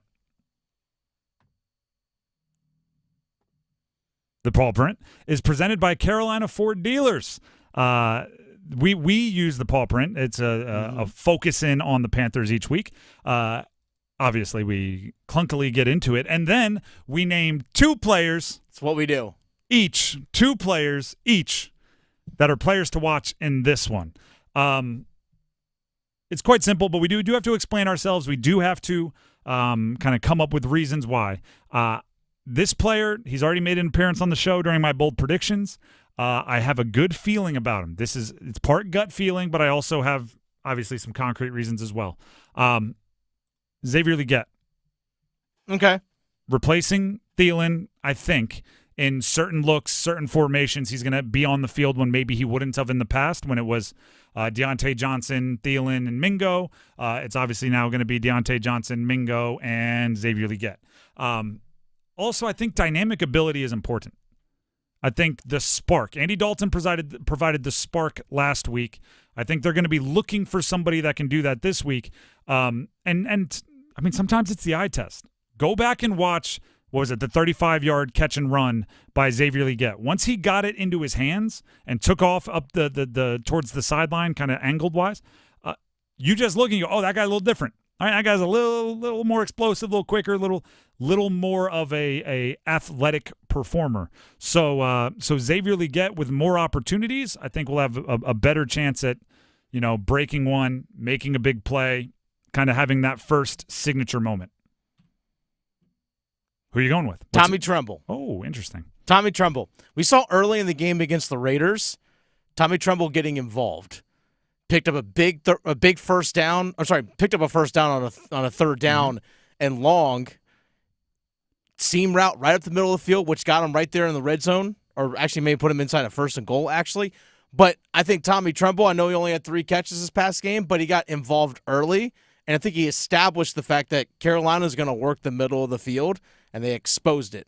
Yep. And also, he was big on some blocks. Like, for example, I think it was Jonathan Mingo caught like a simple swing route on the left side when Carolina was backed up to their own 4-yard line. Tommy Tremble gets a great block on the perimeter, and Mingo's able to pick up 14 yards and kind of give the offense some breathing room. Tommy Tremble for me. I just went and looked it up. You are pretty darn accurate on that first drive. Yep. 1st and 10 at the Vegas 26. They found the seam to Tremble for 20 yards down to the 6-yard line. That's the one I'm thinking of. He also then on the next drive, which ended in a punt, had a 4-yard catch, and his next catch was sometime after halftime. Mm-hmm. I like Tremble. The only thing that concerns me is Jatavian Sanders. I think with Thielen out, we're going to see more 2 tight end sets. Could be one of the ways they deal with it. I really think we are. Absolutely could be. It's just like Tremble, and this is no disrespect to Tremble. I'm a big fan. One of my favorite stats is coming into this year, he had more touchdowns than Kyle Pitts, and they both played the same amount of years. Imagine that. So I'm a Tremble fan.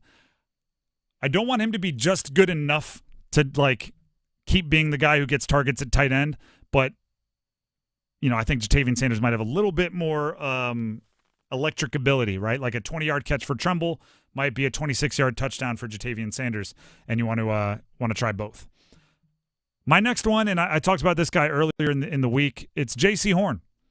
Yeah, I mean, it makes perfect sense. You're facing an angry Joe Burrow and Jamar Chase. They're coming to your house. This is why you were drafted where you were drafted. This is why you are who you are, to match up with somebody's number one and find a way to make it happen. If you were paying attention last night on the Amazon Thursday Night Football game, one of the things Herb Street just kept pointing out was when Trayvon Diggs was running with Malik Neighbors. 7's on 1. And that's kind of the point of having somebody like Trayvon Diggs or having somebody like J.C. Horn or having one of the top corners in your belief in the league is when there's another team has one of those dudes, you get to neutralize them with one of your dudes. So that's big on J.C. Horn. And then similarly to what I said about Xavier Legette, this team's going to be looking for a spark. They're going to be looking for somebody to be dynamic and make the play. I think J.C. Horn has the ability to be that guy if maybe some of the spark from Andy Dalton is worn off a little bit from last week. I'm going to go the opposite side. Mike Jackson, the other corner, for many of those similar reasons, because you got to face T. Higgins most likely. But there might be some times, depending on what the defense is, he might be matched up where Jamar Chase is. That's just a simple possibility. But Mike Jackson, we saw, especially last week for the Raiders, a lot of balls were thrown his way. He had 3 pass breakups, did get an interception as well. If J.C. Horn is playing the lockdown that he was drafted to be, more passes are going to go Mike Jackson's way. True. I mean, that's as simple as that. One of the more underrated things about great corners is it is one of the few positions that you can just completely, by game plan, eliminate their impact. It's just like, all right, whatever side they're on, we're just not going to go there. And that puts a lot of pressure on the opposing corner because obviously if you're not targeting one, you're targeting the other. That's the Paw Print presented by Carolina Ford Dealers. If you're interested in car, truck, SUV, check them out, Carolina Ford Dealers. Before we get to our first touchdown scorer game coming up in 7 minutes, Canes play tonight. The Carolina Hurricanes play tonight at home. First preseason game at home, playing the Florida Panthers. Lenovo Center. Break it in. The Lenny debut. All the veterans are playing tonight. They have their top 6 expected defensemen, so essentially the expected opening day defensemen. Mm-hmm. Burns, Slavin, Gostisbehere, the whole crew. Chatfield, Orlov, all of them. Top 3 forward lines, I believe, kind of the ones we have penciled into the top 3 forward lines, all expected to play. Yeah. Top 9 forwards. Which is all good. That's all, you get to see Aho, you get to see, it's a really good preseason game to go as far as, star recognition. Oh, yeah. It's so this is basically outside of the fourth line, the lineup for the season. So that's all good, and it's going to be more like a dress rehearsal, and you're going to, again, with most of these guys, same thing I said with Orlov, who played in the first preseason game. If you leave healthy, I don't really care how you play. I'm not going to be worried about Jacob Slavin if he, is on the ice for 2 goals given up in a preseason game. I refuse. If Gostisbehere looks like he's shaking off some rust, getting back into the system, we've seen Gostisbehere in multiple different situations throughout his career. I'm not going to worry about these guys. There's one thing I'm worried about, Dennis. What's that? And feel free to say you've gone too far. All right. Why is it Freddie with this group in goal? This feels like the opening day roster. This feels like most of these guys. And in goal, they have Freddie Anderson and not Pyotr Kochetkov. Well, because Pyotr just played 60 minutes the other night. That's why. Why didn't Freddie play with the prospects and Pyotr would play at home with the vets? I want it to be his net, and I want it to be Pyotr's net way too far. From the beginning. Way too far. Puck's in the stands on this one. That's fair. Again, I said that's definitely a possibility. Then I'll get ahead of the next thing. Who cares who's in goal tonight? I'm looking too far into it. I want it to be very obvious from game 1 of the regular season that it is Pyotr's net. Okay. We've seen the Freddie thing be solid in the regular season when healthy, which is a big win. And then there's some kind of ceiling in the postseason. And Pyotr there's something there. There's something there. That's the poke checks. It's he might level up in the postseason, and we really didn't get a chance to explore it. I want it to be Pyotr's net, and when you're playing everyone who looks like they're likely to be a main contributor on day 1 in a preseason game, and then Freddie's the goalie that's going to be out there, I'm going, might be looking too far into it, but hey, sometimes you got to look too far into it. Another update on the Canes. We have our GOAT bracket going on. We do. GHOAT, greatest hurricane of all time. You have to subscribe to our newsletter in order to vote, but this is all decided by you. We put the bracket together. what we considered the 16 greatest hurricanes of all time, put them into a bracket. We are down to the final 5, which may go, what kind of screwy bracket did you draw up that you somehow have a final 5? There was a dead heat, like exact same. Mathematically, it's a near impossibility with how many votes, but it was a dead heat, so we just brought both of the ties into the final 5. And when you vote on your newsletter, instead of voting matchups now, you're voting for 2 of the 5. You have 2 votes to use out of the 5 options. Do you have the options in front of you? I do. They're Cam Ward, Rod Brindamore. This is in no particular order. Yep, no particular order. Cam Ward, Rod Brindamore, Eric Stahl, Justin Williams, and Sebastian Aho. So we started off 16 guys head-to-head. Then when we cut it down to 8, we just asked people to vote for their top 4 from there, and that's where we got a tie. So now it's the top 5. You just got to give us your top 2 now. Out of Cam Ward, Rod Brindamore, Eric Stahl, Justin Williams, Sebastian Aho. I'm not going to influence the vote right now. I know which way I would go. You may not go that way. So go ahead and vote. You have to subscribe to our newsletter to vote. I'm already subscribed. Do you know how to subscribe? This is one of those Honestly, if you go to any of our social channels, for example, go to Instagram, go to Twitter, there's links in the profile, you can subscribe to the newsletter that way, and it's just emailed to you every single Friday is when the newsletter comes in. That's where you can go vote, is right there. And I got mine already. And then you vote and you're good. Then you're in, and you'll get some cool other stuff that we send out in that newsletter weekly. So just check it out. And participate in the greatest hurricane of all time bracket. Pick out of those final 5. Somebody's going to get. I mean, that's a cool. Like, I don't care who you are. I don't care how cool you are. I don't care how many Stanley Cups you have. To have the fans vote you the greatest hurricane of all time is pretty cool. I'm not saying it's above any of those things I mentioned, but pretty cool to have. It's definitely going to put a smile on your face, a little pep in your step for the day. So do one of your favorite players a solid and get to voting, or else you can't complain. That's what they say, right? If you don't vote, you don't get to complain. That's true. So if you don't vote for greatest hurricane of all time, you don't get to complain about whoever gets crowned the greatest hurricane of all time. By the way, first Cane's actual official game is 2 weeks from today. I think the preseason games felt very early, but now that we got second preseason game, we're talking about things that 2 weeks feels about right. It's here. Exactly. But it feels like it should be. The crazy part that's going on now is media days for college basketball. That's the one.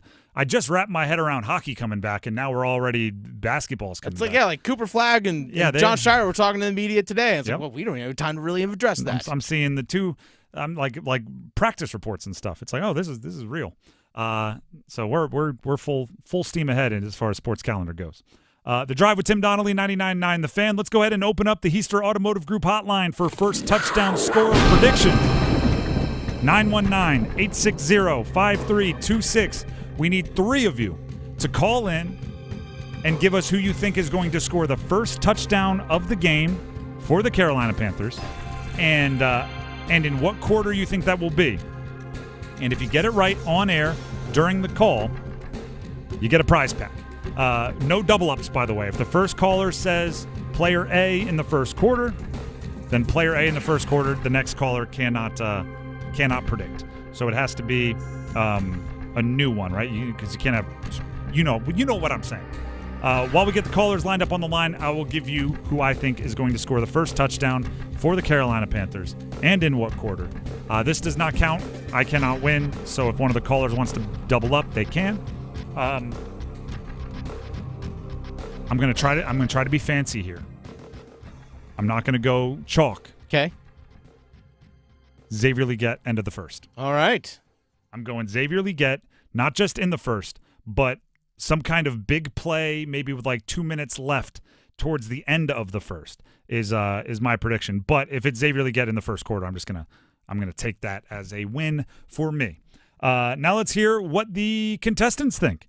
Barry and Selma, you're up first. Barry and Selma, who do you think is going to score the first touchdown for the Panthers and in what quarter? I'm going to go crazy and say Chuba Hubbard in the first. I say a little bait and switch there, huh? Yeah, exactly. I think that's a very, very likely, like if you're just playing the percentages, he was the first to score in the last game. He gets the ball the most. If things are going well, I think that's a very, very good pick. So he's played well. Very much so, especially last week. Barry, go ahead and stay on the line. Some info we need to get from you, but you are locked into Chuba in the first. Nobody else can pick that.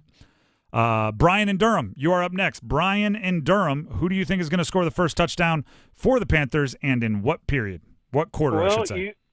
Well, Tim, you stole my thunder, and I was going to take the safe route and go with Chuba, and that's been taken already anyway. But I'm going to go Xavier Legette as well in the first on a breakaway. I like it. Me and you in lockstep. It's like on we're a playing breakaway too. It's like we're playing craps, right? We're all here. rooting together. Yeah, that's true. I said period, so that makes sense as well. Brian, appreciate you. Stay on the line. Dennis will get the info to make sure you get your prize if you are a winner. And that brings us to our final official contestant, Lonnie and Gardner. Lonnie, who is going to score the first touchdown for the Panthers, and in what period? Well, last caller was right, but Xavier Legette, but it's going to be early in the second. Okay, so you're saying Xavier Legette in the second? Yeah. All right. Xavier Legette getting a lot of love in this one. By the way, we did talk hockey a second ago, so that's why I keep saying period instead of quarter. Well, we do this exact same thing, first goal scorer. Yeah. So I'm Legette with a deflection in front. Legette with a deflection, exactly. Shorthanded, get a little shorty. Lonnie, we appreciate you. Stay on the line. Dennis has some info he needs to find out, but you are locked into Xavier Legette in the second. You want to talk about stealing thunder, though? I did this whole intro to I'm getting spicy. I'm not going chalk. I'm going off the board. Give me Xavier Legette in the first. And then 2 of our 3 callers also picked Xavier Legette. They did it in the first and second quarter. So maybe I wasn't being as bold and as spicy as I thought I was being. The 3 contestants that are officially locked in have Barry and Selma picks Chuba Hubbard in the first. Brian and Durham, Xavier Legette in the first. Lonnie and Gardner, Xavier Legette in the second. Those are the predictions locked in. If one of them wins, they will receive a prize pack. Everybody else, you can still compete for bragging rights. You can. You can send them in on our YouTube channel. YouTube live stream right now. Comments are open. Just search 99.9 The Fan. It'll be right there. You could comment there and say player and quarter that you think they are going to score. By the way, I need Lonnie and Garner to call back. You hung up. I need to get your phone number in case you win on Monday. I got to call you. I did say go ahead and hang on the line. Dennis, while you're waiting though, who do you have as your first touchdown score? I'm going to go Tommy Tremble in the first. You're riding the Tommy train. Riding the Tommy Tremble train. Thomas the Tank Engine, maybe? Sure. You could potentially. Everybody else, go ahead and send them in. Let's talk through some of the options here. Tremble, I mean, any tight end is always a popular pick to be an anytime touchdown scorer. That would include Jatavian Sanders, 2 guys that can catch passes. Maybe a Miles Sanders, maybe, and I think the game flow that would lead towards a Miles Sanders touchdown would be a drive that is heavy Chuba Hubbard, and then maybe a 20-25-yard run from Chuba Hubbard down inside the 5. You need to get him a little breather. You put Miles Sanders in, he could convert that for you. Obviously, Deontay Johnson is traditionally a good choice. Number 1 wide receivers do well. Jonathan Mingo, for those of you that are still believers in Jonathan Mingo, who did have a better day last Sunday, as just about everybody did. And then if you want to get real crazy, maybe this should have been my spicy take. If you want to get real crazy, the Red Rifle, quarterback keeper. Little Andy Dalton touchdown action. I'm sure you could get pretty good odds on that on your sports book apps out there. And then Xavier. I mean, I liked Xavier Legette, and I thought I was going to be so unique. Thought I was going to be so off the board, but turns out we're all thinking the same. Xavier Legette, good chance. Someone's got to step up with Thielen being gone. Yeah, but it could have been Deontay Johnson. Could have been Tremble. Could have been Mingo. Could have been your guy Jatavian Sanders. Could have been Sanders. This is the first week I haven't picked Sanders. Trying to mix up the juju, mix up the vibes. What about David Moore? Vet, been around in Canales' system for a bit. What about Legette on a kick return? Wouldn't hate it. What about a defensive score? Somebody picked Shaq Thompson last week. They did. Didn't happen. I think they were having some fun because, why might as well. Didn't happen, but I appreciate the boldness. The Drive with Tim Donnelly, 99.9 The Fan. Before we move on, Tim Donnelly here for Capital Financial Advisory Group, and of course that means my guy, Coach Pete. Coach Pete has been revolutionizing the retirement planning game for decades. That's the kind of experience you want. That's the kind of experience you need when it comes to planning for retirement. He has something he calls the GPI index. And basically what that does is it allows Coach Pete to maximize consistent growth in your retirement accounts, protect your money from year to year, and build what he calls an income switch, like a light switch, right? You flip it on when you need to and want to. With the help of Coach Pete's Financial Fill-Up, you will receive guaranteed income for life. Hear that? I should say that again. You will receive guaranteed income for life. And even in the face of challenges like long-term care or losing a spouse, you will still receive that check. Still, you will receive that check. Sometimes you got to say things twice. Call or text today and get your very own GPI index score and see how this valuable tool can work for you now and along your journey through retirement. Call right now, and Coach Pete will do this all at no cost if you tell him I sent you. So call 800-691-3215 and say you heard about it from Tim on 99.9 The Fan. Or, this might be easier to remember, just text my name, Tim, T-I-M, to 600-700. That's T-I-M. Text it, just that word, to 600-700, and you'll be taken care of. That's all at Capital Financial Advisory Group. We have to make our picks before we hit the weekend, so we're going to do that coming up next right here on The Drive. Hey friends, Paul Lyhander from 99.9 The Fan for FanDuel. The NFL is flying by, but you still have time to start the season with a big return on FanDuel, America's #1 sportsbook. You'll get started with $200 in bonus bets guaranteed when you place your first $5 bet. Think about a single-game parlay for the Panthers and Bengals. Maybe Joe Burrow over 200 passing yards, a Chuba Hubbard 50-yard rushing day, and maybe Adam Thielen anytime touchdown. Just visit FanDuel.com/Paul, Paul with a capital P, and make every moment more this season. FanDuel, official sportsbook partner of the NFL. 21 plus and present in North Carolina. First online real money wager only. $5 first deposit required. Bonus issued as non-withdrawable bonus bets which expire 7 days after receipt. Restrictions apply. See terms at sportsbook.fanduel.com. Gambling problem? Call 877-718-5543 or visit morethanagame.nc.gov. Prescriptions require an online consultation with a healthcare provider who will determine if appropriate. Restrictions apply. See website for details and important safety information. Subscription required. Price varies based on product and subscription plan. Hey guys, did you know there's a generic form of Viagra that works just the same but is 95% cheaper? And you can get it online? Go to hims.com/joy. Through Hims, you'll get a free medical consultation, discreet shipping if prescribed, and the process is 100% online. To start your free online visit, go to hims.com/joy. That's HIMS.com/JOY.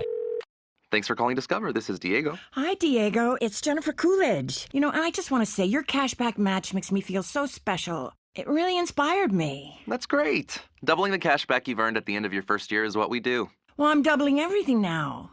Double dating, double dipping, double feature, double header, double whammy. Basically double or nothing. You earn, we match. Discover Cashback Match. See terms at discover.com/creditcard. It's truck season at Wilkinson Chevrolet Cadillac Buick GMC. Get yourself a brand new 2024 Chevy Silverado 1500 with a combined discount of up to 15% off. Or just 5.9% interest for 84 months with a 9% combined discount when you trade in a 2013 or newer vehicle. See dealer for discounts and details. Chevrolet, together let's drive. Wilkinson Chevrolet Cadillac Buick GMC in Sanford. Visit in person today or online at wilkinsoncars.com. See if you're a winner every night.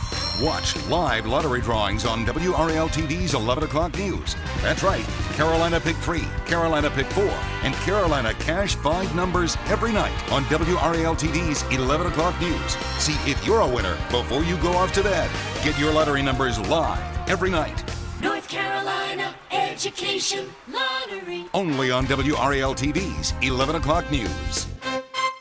The clock is ticking. Diamonds Direct's ultimate offer is almost over. Until September 30th, you can get 5 years of 0% financing on any purchase. It's the perfect chance for worry-free shopping with no interest and monthly payments customized for you. And now open Sunday, September 29th. Take advantage of this amazing opportunity. From luxury timepieces to engagement rings and more. Don't wait. Spread your payments over 5 years with zero interest on approved credit. Only until September 30th. For details and more, visit DiamondsDirect.com. Martha was ready to switch to a career in IT. There's always a need for IT specialists, especially with AI coming out and cybersecurity. It's practically recession-proof. My Computer Career even provides job placement help. The career specialists, they're very helpful. They care about you as a person. You're not just a number to them. I would recommend My Computer Career wholeheartedly to anyone. Take the free career evaluation today. Become an IT pro in just months with zero experience at mycomputercareer.edu.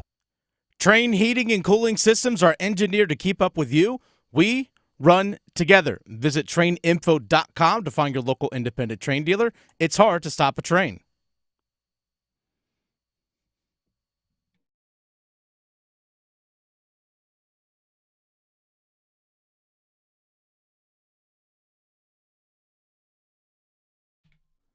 This is The Drive with Tim Donnelly on 99.9 The Fan. We are, by the way, less than an hour from Canes taking over 99.9 The Fan. 45 minutes. 45 minutes, almost exactly, until you hear Adam Gold get you ready with the pregame for preseason game number 2 for the Carolina Hurricanes at home against the Florida Panthers. They're then gonna do the old back-to-back home and home. I believe it's still scheduled that way. They'll be then down in Florida for a game tomorrow. That's correct. Heading down to Sunrise.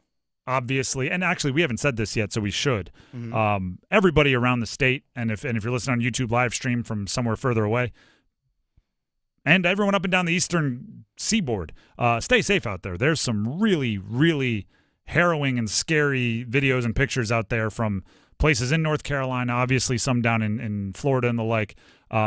The weather has not been kind in the last 24 hours. App State Liberty game canceled. App State Liberty game canceled out there in Boone. I mean, Boone is and if you see some videos underwater. of Boone, you're like, yep, football probably not anyone's priority up there right now. I think there's some damage right there on I-40 where crossing in from North Carolina into Tennessee. There's damage, on I-40 as well out there. Parts of Asheville appear to be pretty much underwater, just a river over where roads used to be. Mm-hmm. So stay safe. Obviously, listen to people that know more about it than we do, the authorities and the services and first responders and everything. But please stay safe. We are thinking of everybody who's being impacted. But with that being said, there is scheduled, at least for now, a Carolina Hurricanes preseason game tomorrow in Florida. Mm-hmm. Wouldn't be surprised if they don't go like, hey, let's just play it in Raleigh. But then there's a football game, so a bunch of stuff. It's a whole there's deal. a whole mess of stuff. I think because it's in Sunrise, which is on like the Miami, that area, so you're not flying down to Tampa. So you should be hopefully okay going down there. Perfect. In the meantime, though, we have to make our picks because we're ending the show early to turn things over to the Canes. We usually make our picks at the end of the 5 o'clock hour. We bumped it up to the end of the 4 o'clock hour. Dennis, what picks are we making? Let's go to a heavyweight juggernaut right from the get-go in college football. Number 2 Georgia at number 4 Alabama. Georgia 1-point favorite in this one. I think this is a Georgia game. It's in Bama, right? It is in Bama. I think it's a Georgia win. I like a lot of what Carson Beck does as a quarterback, but I also think part of it is Kirby Smart's been in this for a while now. Mm-hmm. And Kalen DeBoer replacing Saban this is his first Bama Georgia game. Oh yeah. I think Kirby's going to have something for him, if you know what I mean. So yeah, I think Georgia wins. I don't think it's a blowout, but I think it's it's not like a Hail Mary incomplete at the end of the game to win it. Georgia wins by 9. I say 31-23 Georgia. That's pretty close. Yeah, it's pretty close. Georgia's good. Number 15 Louisville at number 16 Notre Dame. Notre Dame a 7-point favorite in this one. I think Louisville wins it outright. Let's go. ACC baby. I'm not for whatever reason. I think it's an eye test thing. I've watched Notre Dame play a few times, and ironically, I didn't watch, at least not live, the Notre Dame Northern Illinois game. But I've watched Notre Dame play a few times. I just very rarely finish watching the game and go, I just watched a really, really good team. Mm-hmm. I watch a game going all right, they won. But there's something about them that I think they're missing, and sometimes it's sports. Sometimes it really is just that thing you can't explain. They don't have it. So if my gut feeling is right, Louisville wins. Earlier bold prediction was by double digits. I don't know if that's the case if I'm being a more measured predictor. But I don't know, win by 3, Louisville. Okay. I mean, when you're a touchdown underdog and you're picked outright, I'm win by 1 at least. Let's go to the noon kickoff tomorrow here in Raleigh. Wait a second. What do you have in that game? Oh, in that game? Give me Louisville in this one. I think it's actually Louisville runs away with it. Ooh, I think a 31-13. I like it. Northern Illinois at NC State, noon kickoff at Carter Finley. NC State 7.5-point favorites. I think State wins. I'm not sure they cover. Okay. I think State's a better team. I think they're more talented. I think they've been playing not great. If they play up to their potential, I think they could win by three touchdowns. If they don't, I think they could be in a dogfight and even lose the game. I think they're somewhere in the middle. I think they win something like 31-27, like just a normal winning game. I'll say 34-24 State. Yeah, I think it's kind of close. Field goal makes I was going to say that really depends, like who scores the last one that either seals it or makes it more interesting. It is what it is. But if State plays the way they've played the first four, they'll be happy with a win by 7 overtimes. Like they'll take a win of any kind. I think it's one of those situations. State gets a field goal with about 3 minutes left that makes it 10 points, and then they get like a pick with a minute 10 left. All right, I'm with it. Kind of seals it. Victory bell. Wallace Wade Stadium in Durham sold out. 4:00 kick. North Carolina at Duke. Duke a 2.5-point favorite in this one. Yeah, I was put on the spot earlier. I had to make this pick on the Adam Gold show. Jumped on there with Adam for a little bit. I have to believe my eyes. As much as I think like Omarion Hampton's special and these tight ends are great at UNC and Kamen Rucker's back, one team has played better football through the first month, and that's Duke. I'm picking Duke. I think it's close. They're favored by what, 2.5? 2.5. I think they cover. I think they win by 6. Okay. 27-21. I think it's more in that low-scoring category as well. I was going to say 24-20. No, yeah, we're similar. It's Duke, by the way. Okay, yeah, I've assumed, but good clarification. Mm-hmm. That'd be hilarious. I go 27-21. You're like, yeah, I think it's in the same level, about 24-20. Then UNC wins. You come in Monday, nailed it. Yeah. I never said it was Duke. Yeah. You assumed. I think this is an opportunity for Duke to make a statement. And as long as they show up and play solid, I think they got a shot to win it. All right, let's switch focus to Sunday in the NFL. 1:00 kickoff between the Saints and Falcons, which, by the way, if the Falcons win this one, both those teams would be 2-2. Gosh, this game is hard to There's predict. a legit chance that the Panthers could be tied for first. But also the NFC South. The Falcons are should have been obviously caught Saquon Barkley flare pass. Yep. Away from being 0-3. Yep. Saints are at the Falcons. Falcons 2.5-point favorites. I'm staying so far, like my own gambling, I'm staying so far away from this game, it's ridiculous. Oh, easily. If you tell me the Saints of the first 2 weeks are there, I think they win by 2 scores. If you tell me the Saints of last week is there, I think they lose by 2 scores. Which Saints am I going to get? Give me the Falcons. Why? Make up your own reason. Choose your own adventure. I don't know because I said the Falcons. I'll go Falcons on this one. I'll go 21-20 Falcons. Yeah. Right? Good game, like competitive good or competitive because both teams are equally bad? Yes. Yeah, I hate predicting that game. That game is, like I said, some games you just look at and you go, I'm going to stay away from this one. All right, real quick, Sunday Night Football, Bills-Ravens. Ravens 2.5-point favorites in this one. It is hard to find somebody playing the quarterback position this season better than Josh Allen. Yep. I'm high on the Ravens. I believe I picked the Ravens to win the Super Bowl preseason. I think you did. I'm high on Lamar Jackson. I think right now Josh Allen's got it going. He's a guy that, like, when he has it going, he's really fun to watch. Every once in a while he has a random clunker game, which is why I think that's the difference between him and some of the other guys who he's often compared to. But he's got it rolling right now. So give me the Buffalo Bills. I'm taking the Bills in this one because I had Josh Allen MVP. Give me the Bills in this one. I'm going to go high scoring. Josh Allen's been the leader for MVP like odds through week 7 a bunch of times. He hasn't won any yet, but he's been really good early on a bunch of times. Bills 34-27, high scoring game. And then finally, I hope so. Bengals at Panthers. Panthers 4.5-point dogs in this one. at home at the bank. 4.5's the number? Yeah. Bengals favored? Mm-hmm. I think the Bengals. If I'm being honest, I think the Bengals win. And probably 4.5's a good number. I think the Panthers win, and it's something along the lines of 28-24, something there, 28-21, something along those lines. Panthers 27-26. Let's go. Is that a brain or a heart pick? Yes. Really? They're tied together. You do think that? I think they actually do have a legit chance of winning this one. Yeah, that's not what I asked. And I think they do win. I think they have a chance to win. 27-26. All right. We'll see. The Drive with Tim Donnelly, 99.9 The Fan. I'm going to ask you all a question real quick here because I'm here, Tim Donnelly, for DraftKings Sportsbook. Who do you think is going to score a touchdown this weekend? Or a tutty, in for six, pay dirt, whatever you call it. Touchdowns matter more at DraftKings Sportsbook, an official sports betting partner of the NFL. We don't care how they score them. We want to bet on touchdowns, and DraftKings Sportsbook is delivering.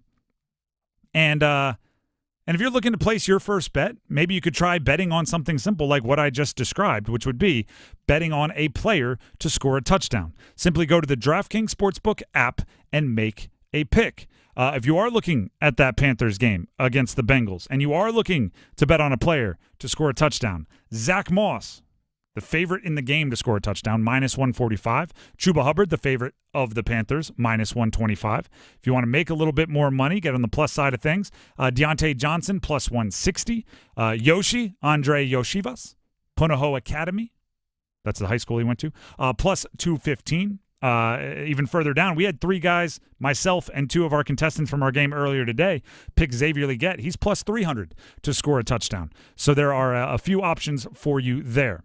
The point is you can score big picking touchdowns with DraftKings Sportsbook, the #1 place to bet touchdowns. Download the DraftKings Sportsbook app and use code TIMD at signup. That's code TIMD with no spaces at signup for new customers. And you will get $200 in bonus bets when you bet just $5. Only at DraftKings Sportsbook, the crown is yours. Gambling problem? Call 877-185-543 or visit morethanagame.nc.gov. 21 plus, North Carolina only. Eligibility restrictions apply. Bonus bets expire 168 hours after issuance. For additional terms and responsible gaming resources, see dkng.co/ftball. We're going to take a break. When we come back, we have the starting five. And don't forget, Canes hockey, puck drop at 6. Pregame starting at 5:30 right here on 99.9 The Fan. Starting five next. Stick around. We're kicking it this fall with college football. Join 99.9 The Fan all season long and catch your favorite teams in action. The ACC, the SEC, and every conference that matters. You'll find the best matchups here. Carolina wins it 47-45 in double overtime. College football on 99.9 The Fan is brought to you by Wake Med, Sammy's Tap and Grill, and Roofworks. It's bow time. It's not just football season. It's tailgate season. And that includes every kind of football, whether it's got goalkeepers or goalposts. The kick is good! Because it doesn't matter where or how you tailgate. When you've got crispy chicken and fluffy buttermilk biscuits from Bojangles, your tailgate is better than great. It's legendary. Head to Bojangles and order your tailgate box with boldly seasoned chicken, fixins, biscuits, and legendary iced tea today. It's bow time. Planning a tailgate? Then it's bow time. Bojangles has everything you need for the perfect tailgate, no matter how many fans you're trying to feed. There's the original tailgate, the super tailgate, and for a really big crowd, the jumbo tailgate special. And if you like your chicken off the bone, choose the Supreme's tailgate special that includes 12 perfectly seasoned tenderloin fillets. So grab the tickets, get that Bojangles tailgate special, and go! It's bow time. Our state's future begins with our students. That's why the North Carolina Education Lottery has contributed over $10 billion to education. Through scholarships, school construction, support staff, and pre-K programs, lottery dollars move our state forward, helping students become the best versions of themselves. Visit movingncstudentsforward.com and share how your student or school community has benefited for a chance to earn $2,000 for your story. Must be 18 to play. Problem Gambling Helpline 877-718-5543. Donald Trump's back, and he's out for control. I would have every right to go after them. Complete control. I will wield that power very aggressively. And he has a plan to get it. Detailed plans for exactly what our movement will do. It's called Project 2025, a 922-page blueprint to make Donald Trump the most powerful president ever. Overhauling the Department of Justice, giving Trump the unchecked power to seek vengeance, eliminating the Department of Education, and defunding K-12 schools, requiring the government to monitor women's pregnancies, and Trump has also proposed severe cuts to Medicare and Social Security. Those are Donald Trump's plans. Well, revenge does take time, I will say that. And sometimes revenge can be justified. He'll take control, we'll pay the price. I'm Kamala Harris, candidate for president, and I approve this message. Paid for by Harris for President. Connection, opportunity, possibility. It's what we all want. Spectrum has built a world where anything is possible, with products and services designed to work better together for a seamless connectivity experience. A connection to family and friends, a connection to education, and a connection to new opportunities. So there's no limit to how big we can dream. That's Life Unlimited. That's Spectrum.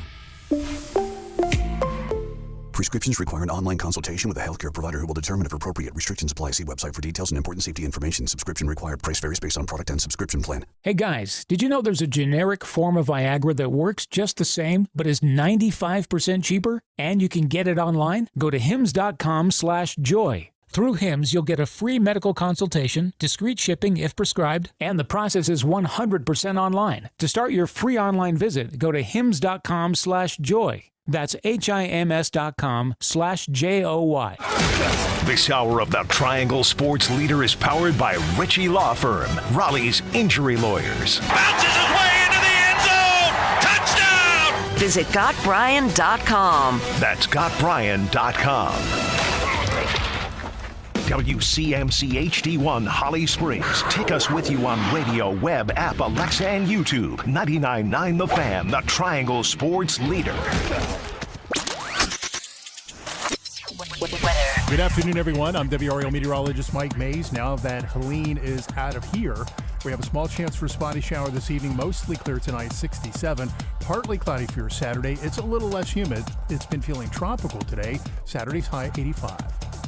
Weather update brought to you by Newcomb and Company, where your comfort is their business. Visit newcombandcompany.com. 5 o'clock, check if your money. Dow Jones up 138 points today to 42,313. Market update brought to you by the Good Feet Store. Ready to step into a healthy and active lifestyle? Come to the Good Feet Store and experience the difference. Discover how a simple step can lead to a life of pain-free possibilities. It's 5 o'clock. Time to serve up the biggest sports stories of the day. Here comes your starting five. The Drive with Tim Donnelly, 99.9 The Fan. The starting five brought to you by the Ritchie Law Firm, Raleigh's injury lawyers. Visit GotBrian, G-O-T, Brian.com. Starting five, as always, starts with number 5. 5, 1, 2, 3, 4, 5. Canes are playing tonight, preseason game number 2. Let's go. They also play tomorrow, same team, home and away. Panthers at the artist formerly known as PNC Arena, Lenovo Center, tonight, and then they will be on the road tomorrow. A lot of veterans playing in this one tonight. This is not a, I don't know how to, I guess one of the options would be to divide up your veterans and then kind of give them. They're not doing that at all. They're the top 3 lines of forwards, all 6 of your top defensemen. They're all going to be out there on the ice tonight. if there's anything to look for, I've already said this and I'm going to double down on it. I don't care how the veterans play in this game, as long as they don't get hurt. I don't need to see, oh, look at that, Seth Jarvis scored. Now I'm comfortable with Seth Jarvis. Like, I'm good for the next 8 years with Seth Jarvis, 8+. However, I will say I'm interested to see what the experiments are with who's skating with who. Now's the time to experiment, right? Now is the time for Rod Brindamore to mix it up. And how does Carrier play with Stahl? Or how does so-and-so play with so-and-so and see what some of these new guys – where does Roslovic fit in? Whatever. I'm just throwing out scenarios because that's kind of what I expect to see a little bit of tonight. And that's really all I'm taking away from it. I just want to see who gets the chance to impress. I don't care if they do impress or not, but who gets the chance to impress alongside each other? Dennis, is there anything you're looking specifically forward to for tonight's game? Pretty much in those same things. I think Shane Gostisbehere, who's been working with the first power play unit. Power play unit is one of those same. So, good point. Hey, we wanted to hear, or Martin Natchez wanted to be on the first power play unit. Okay, now you're on it. And I'm also curious. A lot of the guys on the first power play unit make a lot of sense. Sure. The second power play unit, I think there's a lot up for grabs. So I want to see who's getting those chances. Because as tempting as it might be when you look at that first power play unit to just go, you're going to 2 minutes. You guys got it for 2 minutes. You're going to need that next group, obviously, throughout the season. So who's on that group will be a little exciting. That's number 5. Let's get to number 4. 1, 2, 3, 4, all together. Daniel Jones last night. Old Danny Dimes. The Giants lost to the Cowboys. Makes sense. It's the best indicator of past results, the best indicator of future results are past results. Giants haven't beaten the Cowboys very often in the last decade. No. What is the opposite? I don't know what this term is. What is the opposite of the freaky win thing that great quarterbacks have? That's what Daniel Jones has. Instead of like Patrick Mahomes finding a way to win with like his C+ game, Daniel Jones finds ways to lose with his A- game. I thought Daniel Jones looked good and in control most of the game last night. He was making plays. He was making the plays that made sense. What I mean by that is if Malik Neighbors is cooking the guy in front of him, keep going back. Don't overthink it. The running game was giving Daniel Jones nothing. Absolutely nothing. And he was keeping them in the game, and he was moving the ball, especially between the 20s, and it looked good. But none of that matters when you have the ball in your hand at the end to win it, and you can't convert. That same idea that's true in reverse. It doesn't matter how you played in the first 3 quarters.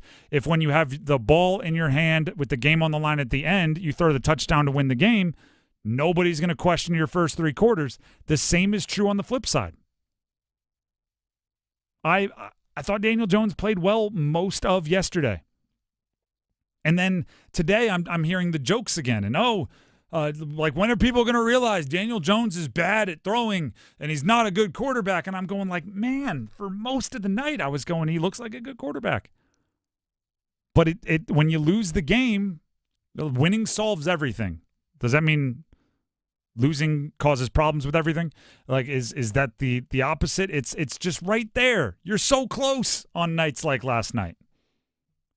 Instead, you're 0 for 13 on Thursday and Monday night football games. Bruh. I refuse to believe he played awful in all 13 of those games. You got to find a way to win one of them. You have to. Occasionally, you have to cross the finish line first. I mean, you just have to, get into the red zone. Did a good job getting to like the 30. Yep. The 25. You settle for a bunch of field goals. Yep. And at some point, I think Brian Daboll has to start going for some of those. But that's a whole conversation for a different day. It's you know what it is. I love naming my ideas and theories. It's the reverse Anwar. If for those of you that don't know what an Anwar is, we need to put together like a dictionary or something because I name things all kinds lexicon? Of crazy deals. Anwar Robinson was on American Idol in like 2003. My mom always watched American Idol, so thus I always watched American Idol. And Anwar would sing 2 minutes of, I don't want to say mediocre because it's way better than most of us could ever do, but like it wasn't that impressive in that setting. He would sing for 2 minutes, and then he would hit a note at the end that was big and it was loud and it was on perfect pitch and it was great, and he would hold it for 15 seconds and everyone would immediately forget about the first 2 minutes of his singing, and you would call up and vote for him, and he made it to I think like the top 10 off of like mediocre. Awesome big note.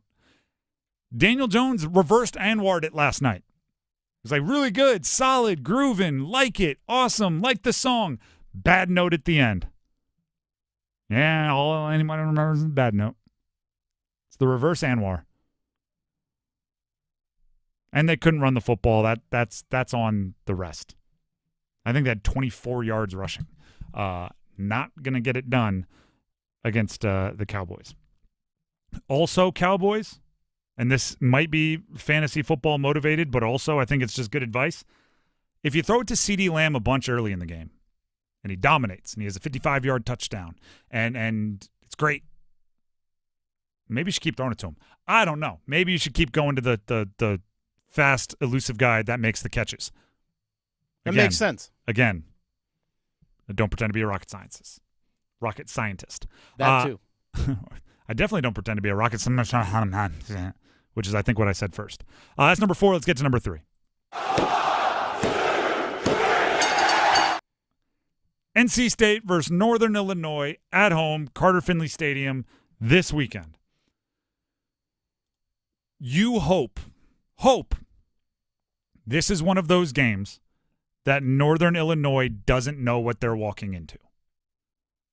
If you are NC State, if you are Dave Doran, and you recruited the tough guys that you think you recruited, and you built the team in the way you think you built this team, you hope this is one of those games where after the game, people are just going, man, Northern Illinois didn't know what kind of fight they were walking into.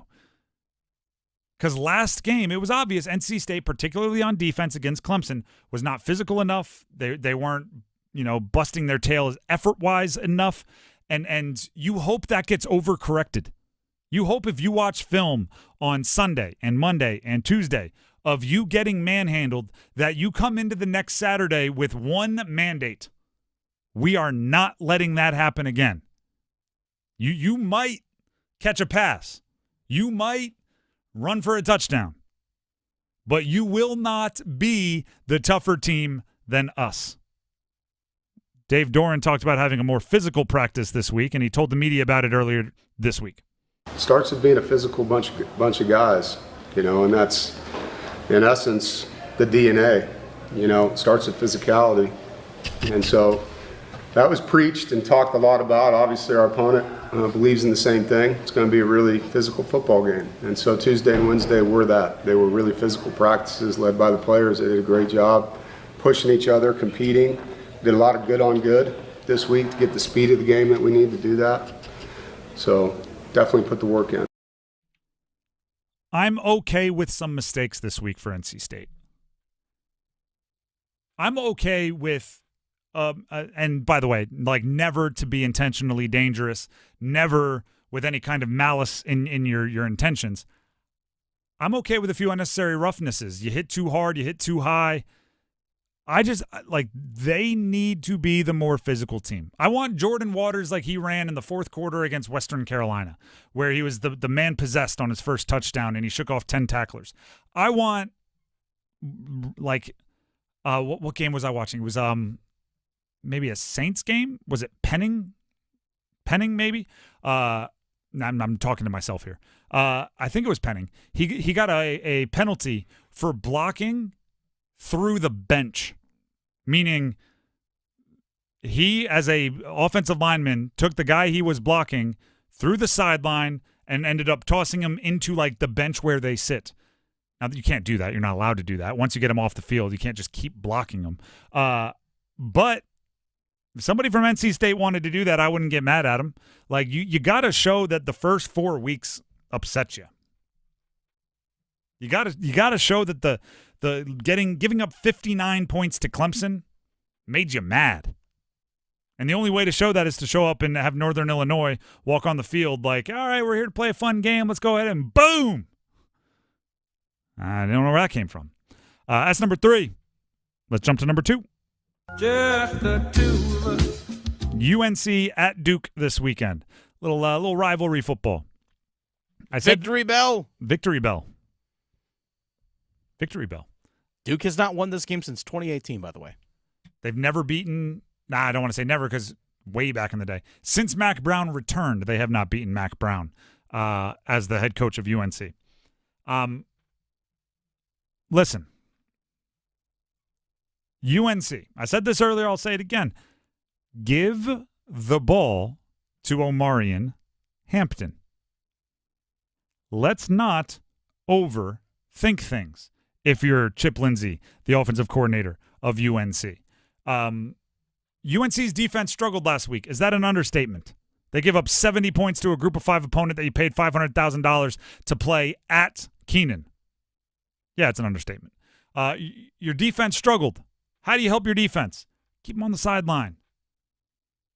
Keep them on the sideline. You have a quarterback who threw 2 interceptions, including a pick 6 last week, in a wild and crazy game in his first start for UNC.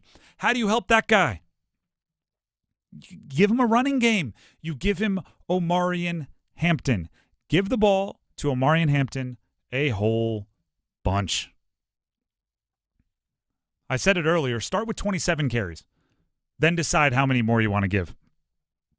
Start with 20. And I'm like, I know that sounds like a joke. I'm not joking. Start with 27 carries. He's had 30 plus in a game once this season already. He had 35 touches against Minnesota. I don't know if you start there. Start with 27 touches. Figure out if you need more. But it should be that. Have a 7-minute drive. And early in the game, have a drive where it's just you're running for first downs, you're cranking it out. Offensive line will get jacked up. There's no easier way to get an offensive line excited than to let them run block a whole bunch because they hate pass blocking with a fiery passion because it's hard and they get called for penalties all the time. Let them run block. Let Omarion Hampton do the rest. On the other side for Duke, you might not see this one coming. Stop Omarion Hampton. If you want to put the ball in the hands of a new quarterback, you want to make them a little uncomfortable, and you want to give them the opportunity to continue putting their defense out there quickly. The one thing James Madison did that I think you give them a lot of credit for in running up that 70 points is they did not ever take their foot off the gas. They sensed that UNC was rattled, and they did not let them come up for air. They were surprise onside kick. They were, pushing the ball downfield. They were trying to break big plays. They were being aggressive on special teams. Duke can learn from that. If you sense UNC is getting a little rattled, they're obviously a team that, the snowball can go downhill against them pretty good.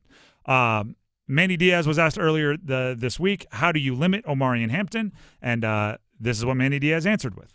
What's good defense about, right? You got to get multiple hats to the football, right? If he's in a lot of one-on-one type situations, you're going to be in a problem, don't let him get going. Like I said, now that's easy to say, that's hard to do.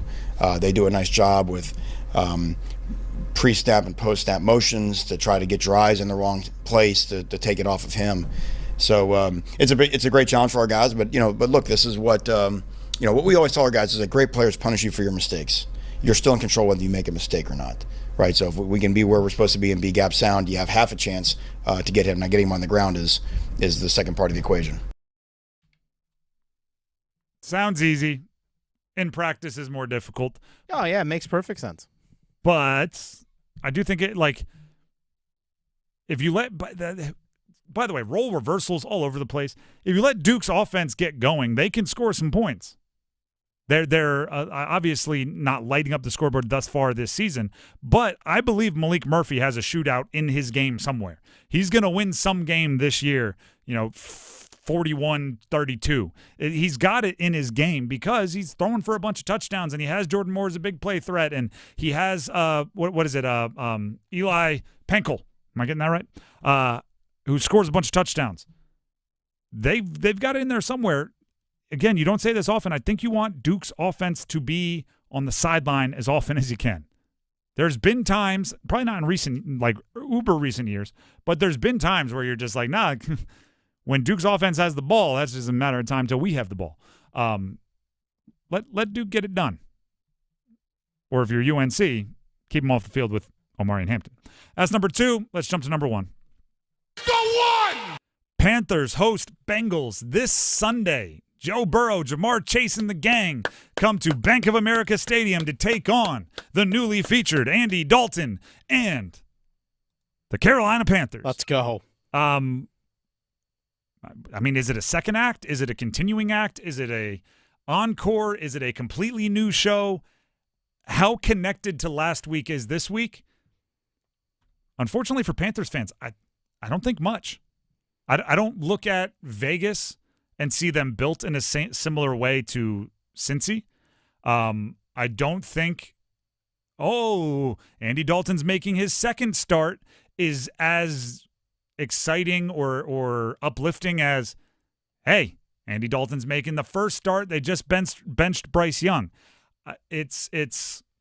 To me, it's a very different game. That's not to say the Panthers can't play well. That's not to say they can't win. That's not to say they can't impress offensively.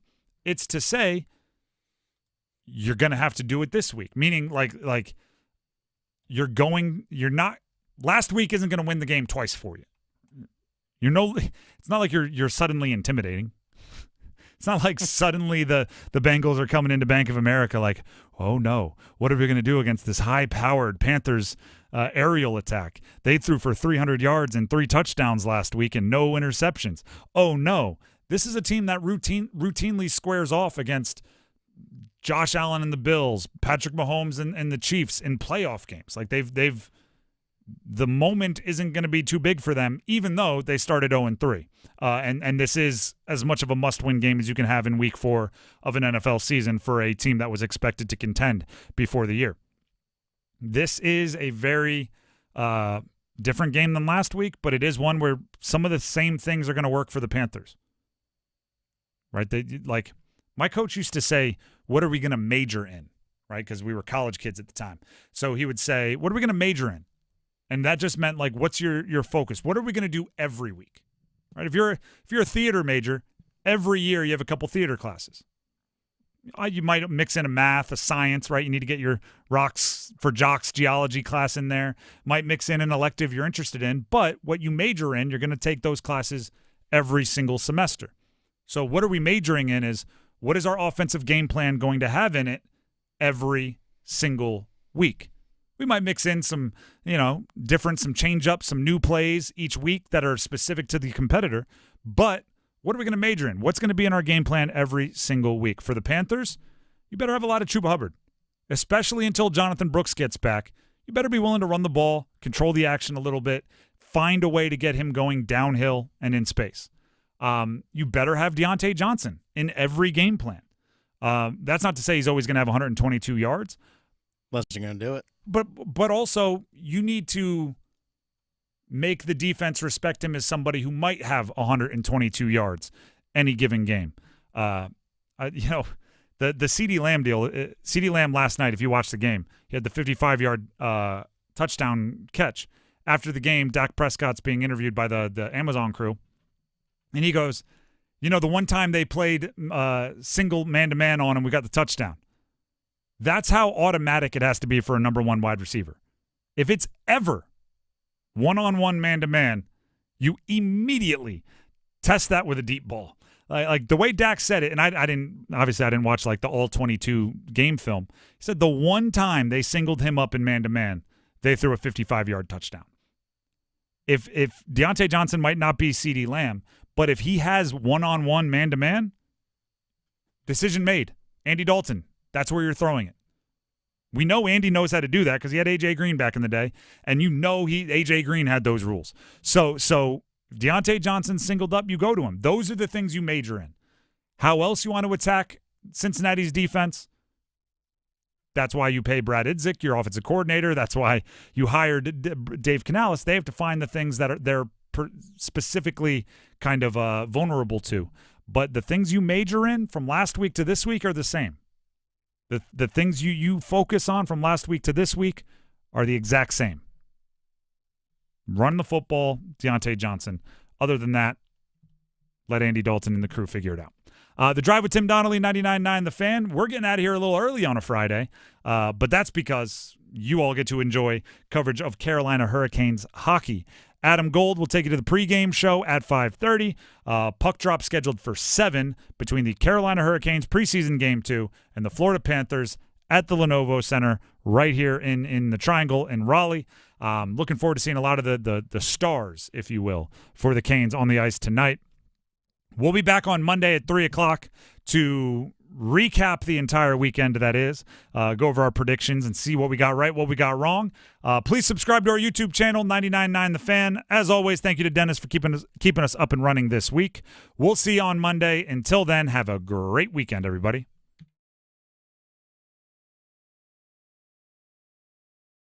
Evan, Canty, and Michelle are unsportsmanlike. Any win early in the season for the Jets is consequential. Think about what a hot mess they were last year. This is them proving to themselves that they can get it together.